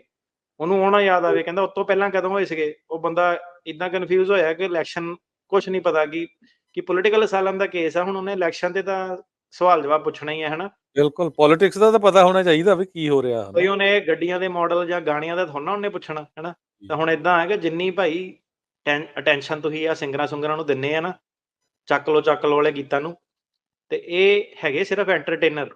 ਜੀ, ਇਹ ਜ਼ਿਆਦਾ ਕੋਈ ਪੰਪ ਨਾ ਛਕਿਆ ਕਰੋ। ਜਿੰਨਾ ਕਿ ਉਹਨਾਂ ਦਾ ਰੋਲ ਆ ਉਹਨਾਂ ਕੁ ਰੱਖੋ, ਤੇ ਸਾਰਾ ਜਿਹੜਾ ਧਿਆਨ ਯੰਗ ਜਨਰੇਸ਼ਨ ਦਾ ਜਿਹੜਾ ਹੈਗਾ ਉਧਰਲੇ ਪਾਸੇ ਨੂੰ ਜਿਹੜਾ ਹੋਇਆ ਪਿਆ। ਜੀ, ਤੁਹਾਡੇ ਲਈ ਜਿਹੜੀ ਇਹਨੂੰ ਨਾ ਸੀਰੀਅਸਲੀ ਲਓ, ਜਿਹੜਾ ਅਸਾਈਲਮ ਵਾਲਾ ਜਿਹੜਾ ਆਪਣਾ ਹੈਗਾ ਪੋਲਿਟਿਕਸ ਦਾ, ਕੱਲੀ ਤੁਹਾਨੂੰ ਚੀਜ਼ ਪਤਾ ਹੋਵੇਗਾ ਕਿੰਨੀਆਂ ਸੀਟਾਂ, ਕਿੱਦਾਂ ਸਰਕਾਰ ਬਣਦੀ ਆ। ਇੱਕ ਤੋਂ ਆਪਣਾ ਪੁੱਛਿਆ, ਉਹ ਕਹਿੰਦਾ ਕਿ ਐਮਪੀ, ਕਹਿੰਦਾ ਐਮਪੀ ਦਾ ਸੀਗਾ, ਹਨਾ, ਪਾਰਟੀ ਦਾ, ਤੁਹਾਡੀ ਪਾਰਟੀ ਦਾ ਜਿਹੜਾ ਹੈਡ ਆ, ਕਹਿੰਦਾ ਐਮਪੀ ਜਿੱਤਿਆ ਸੰਗਰੂਰ ਤੋਂ। ਤੇ ਕਹਿੰਦਾ ਐਮਪੀ ਦਾ ਕੀ ਮਤਲਬ ਹੁੰਦਾ? ਕਹਿੰਦਾ ਤੇ ਉਹਨੂੰ ਐਮਪੀ ਨਾ ਪਤਾ ਲੱਗੇ, ਕਹਿੰਦਾ ਮੈਜਿਸਟ੍ਰੇਟ। ਕਹਿੰਦਾ ਅੱਛਾ ਜੀ, ਜੀ, ਸੋ ਪੋਲੀਟੀਕਲ ਅਸਾਈਲਮ ਦਾ ਮੈਂ ਹਾਲ ਦੱਸ ਰਿਹਾ ਕਿ ਪੋਲਿਟਿਕਸ ਦਾ, ਕਿ ਜੱਜ ਜਿਹੜੇ ਕਹਿੰਦੇ ਕਿ ਅੱਛਾ ਇਹ ਤਾਂ ਕੰਮ ਸੌਖਾ ਹੀ ਹੈ ਕਿ ਪੋਲਿਟਿਕਸ ਦਾ ਇਹਨੂੰ ਪੁੱਛ ਲਿਆ। ਹੁਣ ਪੋਲਿਟਿਕਸ ਦੇ ਵਿੱਚ ਕੀ ਰੈਫਰੈਂਡਮ ਦੀ ਹੁਣ ਜਿੱਦਾਂ ਗੱਲ ਕਰੀਏ, ਹਨਾ, ਕਿ ਇਹਦੇ ਨਾਲ ਕੀ ਹੁੰਦਾ? ਵੋਟਾਂ ਪੈਣੀਆਂ ਉਹਨਾਂ ਕੁ ਤਾਂ ਸਾਰਿਆਂ ਨੂੰ ਪਤਾ, ਪਰ ਵੋਟਾਂ ਦਾ ਅੱਗੇ ਕੀ ਹੋਣਾ? ਕਿ ਮਤਲਬ ਵੋਟਾਂ ਦਾ ਕੀ ਅੱਗੇ ਸਿਗਨੀਫਿਕੈਂਸ ਕੀ ਆ, ਕਿੱਦਾਂ ਵਾ, ਕਿਸੇ ਨੂੰ ਨਹੀਂ ਪਤਾ। ਕਿ ਵੋਟਾਂ ਨਾਲ ਕਰਦੇ ਕੀ ਆ, ਲੀਗਲ ਪ੍ਰੋਸੈਸ ਕੀ ਆ, ਯੂਐਨ ਦਾ ਕੀ ਰੋਲ ਆ, ਹਰੇਕ ਜਿਹੜੀ ਚੀਜ਼ ਆ, ਹਨਾ। ਤੇ ਉਦਾਂ ਬੰਦੇ ਨੇ ਕਹਿਣਾ ਹਾਂਜੀ ਭਾਜੀ ਮੇਰੇ ਕੋਲ ਨਾ ਫੋਟੋਆਂ ਹੈਗੀਆਂ, ਮੈਂ ਪਿਛਲੇ 4 ਸਾਲ ਲਗਾਤਾਰ ਗਿਆ। ਚੱਲ ਠੀਕ ਆ, 4 ਸਾਲ ਗਿਆ, ਪਰ ਜੱਜ ਤਾਂ ਇਹ ਪੁੱਛ ਰਿਹਾ ਕਿ ਭਾਈ ਹੁਣ ਵੋਟਾਂ ਪੈ ਗਈਆਂ, ਰੈਫਰੈਂਡਮ ਦਾ ਪ੍ਰੋਸੈਸ ਕੀ ਆ? ਸਮਝਾ ਮੈਨੂੰ। ਪ੍ਰੋਸੈਸ ਬੰਦੇ ਜੀ, ਨੂੰ ਪਤਾ ਨਹੀਂ। ਸੋ ਇਹ ਜਿਹੜੀਆਂ ਚੀਜ਼ਾਂ, ਇਹਦੇ ਵੱਲ ਗੌਰ ਦਿਓ, ਕੇਸ ਵੱਲ ਸੀਰੀਅਸਨੈਸ ਜਿਹੜੀ ਕਰੋ, ਜਿਹਨੇ ਤੁਹਾਡੀ ਜਿਹੜੀ ਜ਼ਿੰਦਗੀ ਬਣਾਉਣੀ ਆ, ਹਨਾ। ਤੇ ਸਪੈਸ਼ਲੀ ਜਿਹੜੀ ਨਵੀਂ ਜਨਰੇਸ਼ਨ ਆ, ਕਾਫੀ ਜਿੱਦਾਂ ਮੈਂ ਦੇਖਿਆ ਫੋਕਸ ਜਿਹੜਾ ਘੱਟ ਆ, ਜੀ, ਤੇ ਉਹ ਚੀਜ਼ ਵੱਲ ਧਿਆਨ ਦਿਓ। ਪ੍ਰੋਗਰਾਮ ਕਰਨ ਦਾ, ਸਪੈਸ਼ਲੀ ਸੋਸ਼ਲ ਮੀਡੀਆ ਤੇ ਲਾਈਵ ਹੋਣ ਦਾ ਮਕਸਦ ਵੀ ਇਹੀ ਆ। ਤੁਹਾਨੂੰ ਕਿਸੇ ਹੋਰ ਨੇ ਕਹਿਣਾ ਨਹੀਂ, ਨਾ ਤੁਹਾਨੂੰ ਘਰਦਿਆਂ ਨੇ ਪਿੱਛੋਂ ਧੱਕਾ ਲਾਣਾ, ਨਾ ਜਿਹੜੇ ਹੋਰ ਆ, ਤਾਂ ਤੁਹਾਨੂੰ ਇੱਥੇ ਆ ਕੇ ਕੋਈ ਏਦਾਂ ਥੋੜਾ ਕਿ ਆਪਣਾ ਕੋਈ ਡਾਂਟਣ ਦਾ ਤੁਹਾਨੂੰ ਮਕਸਦ ਆ ਜਾਂ ਉਹ ਆ। ਨਾ ਹੀ ਕਿਸੇ ਤੇ ਵਕੀਲ ਨੇ ਕਹਿਣਾ ਭਾਈ ਨਾ ਉਹ ਨਾ ਕੇਸ, ਅਗਲੇ ਨੇ ਤਾਂ ਕਹਿਣਾ ਸਾਨੂੰ ਪੈਸੇ ਆਉਂਦੇ ਆ। ਮੈਨੂੰ ਲੱਗਦਾ ਵਕੀਲ ਅਮਰੀਕਾ ਨੇ ਦਾ ਤਾਂ ਕੀ ਪਹਿਲਾਂ ਆ, ਜੀ, ਕੇਸ ਫੇਲ ਹੋ ਗਿਆ, ਉਹਨੇ ਕਹਿਣਾ ਅਪੀਲ ਲਵਾ ਲਾ। ਹਾਂਜੀ, ਸੋ ਕਿਸੇ ਨੇ ਕਹਿਣਾ ਨਹੀਂ, ਹਨਾ, ਕੌੜੀਆਂ ਗੱਲਾਂ ਕੋਈ ਕਹਿੰਦਾ ਨਹੀਂ। ਤੇ ਮੱਚਦੇ ਵੀ ਬਹੁਤ ਜ਼ਿਆਦਾ ਵਾ, ਮੱਚਦੇ ਵੀ ਲੋਕ ਬਹੁਤ ਆਪਣੇ ਕੋਲ ਹੈਗਾ। ਪਰਵਾਹ ਕੋਈ ਨਹੀਂ, ਪਰ ਸਲਾਹ ਜਿਹੜੀ ਹੈਗੀ ਆ ਸਿੱਧੇ ਡਾਇਰੈਕਟ ਜਿਹੜੀ ਉਹ ਆ, ਕੋਈ ਫਿਲਟਰ ਨਹੀਂ ਇਹਦੇ ਵਿੱਚ। ਤੇ ਤੁਹਾਡੇ ਫਾਇਦੇ ਦੀ ਗੱਲ ਆ, ਫਾਇਦਾ ਤੁਹਾਨੂੰ ਲੱਗਦਾ ਤੁਸੀਂ ਇਹਨੂੰ ਸੁਣੋ, ਤੇ ਸਿੱਧਾ ਜਿਹੜਾ ਹੈਗਾ ਫੋਕਸ ਆਪਣੇ ਜਿਹੜੇ ਕੇਸ ਤੇ। ਇਹ ਨਹੀਂ ਕਿ ਆ ਕੇ ਜਿਹੜੇ ਐਂਡ ਵਾਲੇ 15 ਦਿਨ ਆ ਉਹਦੇ ਵਿੱਚ ਗੱਲਬਾਤ ਬਣ ਜਾਣੀ ਹੈ, ਏਦਾਂ ਨਹੀਂ ਹੋਣਾ। 15 ਦਿਨ ਵਾਲੇ, ਜਿੱਦਾਂ ਹੁਣ ਤੁਸੀਂ ਤੁਹਾਡੇ ਦੋਸਤ ਦਾ ਜਿਹੜੇ ਪਿਛਲੇ ਮਹੀਨੇ ਕੇਸ ਪਾਸ ਹੋਇਆ ਸੀਗਾ, ਉਹਦਾ ਜੋ ਵੀ ਸੀਗਾ, ਉਦੋਂ ਸਿਮਰਨਜੀਤ ਸਿੰਘ ਮਾਨ ਐਮਪੀ ਸੀਗਾ, ਹੋਰ ਪਾਰਟੀ ਦਾ ਢਾਂਚਾ ਸੀਗਾ। ਹੁਣ ਇਸ ਮਹੀਨੇ ਇਲੈਕਸ਼ਨ ਹੋ ਗਏ, ਉਹ ਚੀਜ਼ ਬਦਲ ਗਈ। ਜੀ, ਮਤਲਬ ਕਹਿਣ ਦਾ ਕਿ ਗੇਮ ਜਿਹੜੀ ਆ ਡਿਫਰੈਂਟ ਹੋ ਗਈ ਆ, ਡਿਫਰੈਂਟ ਸਰਕਾਰ ਆ ਗਈ ਆ, ਡਿਫਰੈਂਟ ਇਨਫੋਰਮੇਸ਼ਨ ਆ ਗਈ ਆ। ਜੱਜ ਸਾਹਿਬ ਨੇ ਜਿਹੜਾ ਉਹ ਅਖਬਾਰਾਂ 'ਚ ਪੜ੍ਹਿਆ ਵਾ ਤੇ ਜੱਜ ਉਹ ਤੋਂ ਬੜਾ ਹੈਰਾਨ ਹੋਊਗਾ ਕਿ ਯਾਰ ਤੂੰ ਕਹਿ ਰਿਹਾ ਕਿ ਮੈਂ ਲੋਕਾਂ ਨੂੰ ਗਾਈਡ ਕਰਦਾ ਸੀਗਾ, ਹਜ਼ਾਰਾਂ ਲੋਕੀ ਮੇਰੀ ਗੱਲ ਸੁਣਦੇ ਸੀਗੇ, 500 ਬੰਦਾ ਮੈਂ ਮਗਰ ਲਾਇਆ, ਮੈਂ ਇਵੈਂਟਾਂ ਤੇ ਜਾਂਦਾ ਸੀ, ਸਰਕਾਰ ਦਾ ਵਿਰੋਧ ਕਰਦਾ ਸੀਗਾ, ਪਰ ਤੈਨੂੰ ਤਾਂ ਇਹ ਨਹੀਂ ਪਤਾ ਕਿ ਸਰਕਾਰ ਹੈ ਕਿਹਦੀ ਆ। ਸੋ ਆਹ ਚੀਜ਼ਾਂ ਜਿਹੜੀਆਂ ਨਾ ਮਾਇਨੇ ਰਖਾਉਂਦੀਆਂ ਹੈਗੀਆਂ, ਸੋ ਇਹਨੂੰ ਸੀਰੀਅਸਲੀ ਜਿਹੜਾ ਲਓ, ਟੌਪਿਕ ਦੇ ਵਿੱਚ ਇਨਵੋਲਵਮੈਂਟ ਰੱਖੋ, ਧਰਮ ਦੇ ਬਾਰੇ, ਪੋਲਿਟਿਕਸ ਦੇ ਬਾਰੇ, ਹਨਾ? ਤੇ ਉੱਧਰ ਧਿਆਨ ਦਿਓ ਤੇ ਕੇਸ ਦੇ ਤਾਂ ਕਰਕੇ ਤੁਹਾਡੀ ਜਿਹੜੀ ਸਟਰੈਂਥ ਕੇਸ ਦੇ ਵਿੱਚ ਫਿਰ ਜਿਹੜੀ ਪਊਗੀ। ਜੀ। ਬਾਕੀ ਕੰਮ ਸਾਰਿਆਂ ਨੇ ਸਾਰੀ ਉਮਰ ਹੀ ਕਰਨਾ ਹੈ, ਕੋਈ ਏਦਾਂ ਦੀ ਗੱਲ ਨਹੀਂ। ਸਭ ਤੋਂ ਪਹਿਲਾਂ ਅਮਰੀਕਾ ਦੇ ਵਿੱਚ ਜਿਹੜਾ ਤੁਹਾਡਾ ਇਮੀਗ੍ਰੇਸ਼ਨ ਸਟੇਟਸ ਹੈ ਨਾ, ਉਹ ਸਹੀ ਹੋਣਾ ਚਾਹੀਦਾ ਹੈਗਾ। ਬਾਅਦ 'ਚ ਸਾਰਾ ਕੁਛ ਜੀ, ਹੋ ਜਾਂਦਾ ਹੈਗਾ। ਸੋ ਇੱਕ ਵਾਰੀ ਫੇਰ ਆਪਾਂ ਸਰੋਤਿਆਂ ਤੋਂ ਮਾਫ਼ੀ ਮੰਗਦੇ ਹਾਂ ਵੀ ਅੱਜ ਅਸੀਂ ਕਾਲਸ ਨਹੀਂ ਲੈ ਸਕਾਂਗੇ, ਕਿਉਂਕਿ ਕੱਲ੍ਹ ਨੂੰ ਜਿਹੜੀ ਸੋਰੀ ਅੱਜ ਜਿਹੜੀ ਆ ਸਾਡੀ ਸਾਰੀ ਟੀਮ ਉੱਥੇ ਪਹੁੰਚਣੀ ਆ ਸੈਨ ਫਰਾਂਸਿਸਕੋ। ਜੋ ਸੋਵਰਨਟੀ ਰੈਲੀ ਹੋ ਰਹੀ ਆ, ਵੱਖ-ਵੱਖ ਗੁਰੂ ਘਰਾਂ ਤੋਂ ਬੱਸਾਂ ਵੀ ਜਾ ਰਹੀਆਂ। ਸੋ ਜਿੰਨੇ ਸਾਡੇ ਸਰੋਤੇ ਸੁਣ ਵੀ ਰਹੇ ਆ, ਸੋ ਫ੍ਰਿਜ਼ਨੋ ਤੋਂ, ਮੋਡੈਸਟੋ ਤੋਂ, ਬੇਕਰਸਫੀਲਡ ਤੋਂ, ਬੇ ਏਰੀਏ ਤੋਂ ਬੱਸਾਂ ਵੀ ਪਹੁੰਚ ਰਹੀਆਂ। ਉੱਥੇ ਪ੍ਰਦਰਸ਼ਨੀ ਵੀ ਲੱਗਣੀ ਆ। ਜਿਹੜੇ ਸਿੰਘ ਸ਼ਹੀਦ ਹੋਏ ਹੈਗੇ ਆ ਜਦੋਂ 1984 ਦੇ ਵਿੱਚ ਸ੍ਰੀ ਦਰਬਾਰ ਸਾਹਿਬ ਤੇ ਹਮਲਾ ਹੋਇਆ ਸੀ। ਸੋ ਜਿੰਨੇ ਵੀ ਸਾਡੇ ਸਰੋਤੇ ਸੁਣ ਰਹੇ ਆ, ਸਾਰਿਆਂ ਨੂੰ ਹੱਥ ਜੋੜ ਕੇ ਬੇਨਤੀ ਆ, ਵੱਧ ਚੜ੍ਹ ਕੇ ਪਹੁੰਚੋ, ਉੱਥੇ ਹਿੱਸਾ ਪਾਓ, ਤਾਂ ਕਿ ਆਪਾਂ ਉਹਨਾਂ ਸ਼ਹੀਦਾਂ ਨੂੰ ਵੀ ਯਾਦ ਰੱਖ ਸਕੀਏ। ਤੇ ਅਟਾਰਨੀ ਜੇ ਟਿਰਕੀਆਣਾ ਉਹਨਾਂ ਦੇ ਆਫਿਸ ਦੇ ਵਿੱਚ ਜੇ ਕਿਸੇ ਨੇ ਕਾਲ ਕਰਨੀ ਹੋਈ ਤੇ ਤੁਸੀਂ ਕਾਲ ਕਰ ਸਕਦੇ ਹੋ 415 909 0503 415 909 0503। ਤੇ ਜੇ ਟਿਰਕੀਆਣਾ ਜੀ, ਤੁਹਾਡਾ ਬਹੁਤ ਬਹੁਤ ਧੰਨਵਾਦ। ਜੀ, ਥੈਂਕ ਯੂ ਜੀ। ਸਤਿ ਸਤਿ ਸ਼੍ਰੀ ਸ਼੍ਰੀ ਅਕਾਲ। ਅਕਾਲ ਜੀ ਸਾਰਿਆਂ ਨੂੰ। ਸਤਿ ਸ਼੍ਰੀ ਅਕਾਲ। ਸੋ ਸਰੋਤਿਆਂ ਤੋਂ ਇਜਾਜ਼ਤ ਲੈਂਦੇ ਹਾਂ। ਮੇਰੇ ਹਰਜੋਤ ਸਿੰਘ ਖਾਲਸਾ ਵੱਲੋਂ ਤੁਹਾਨੂੰ ਸਾਰਿਆਂ ਨੂੰ ਬਹੁਤ ਹੀ ਪਿਆਰ ਤੇ ਸਤਿਕਾਰ ਭਰੀ ਸਤਿ ਸ਼੍ਰੀ ਅਕਾਲ ਤੇ ਸੁਣਦੇ ਰਹੋ ਪੰਜਾਬੀ ਰੇਡੀਓ।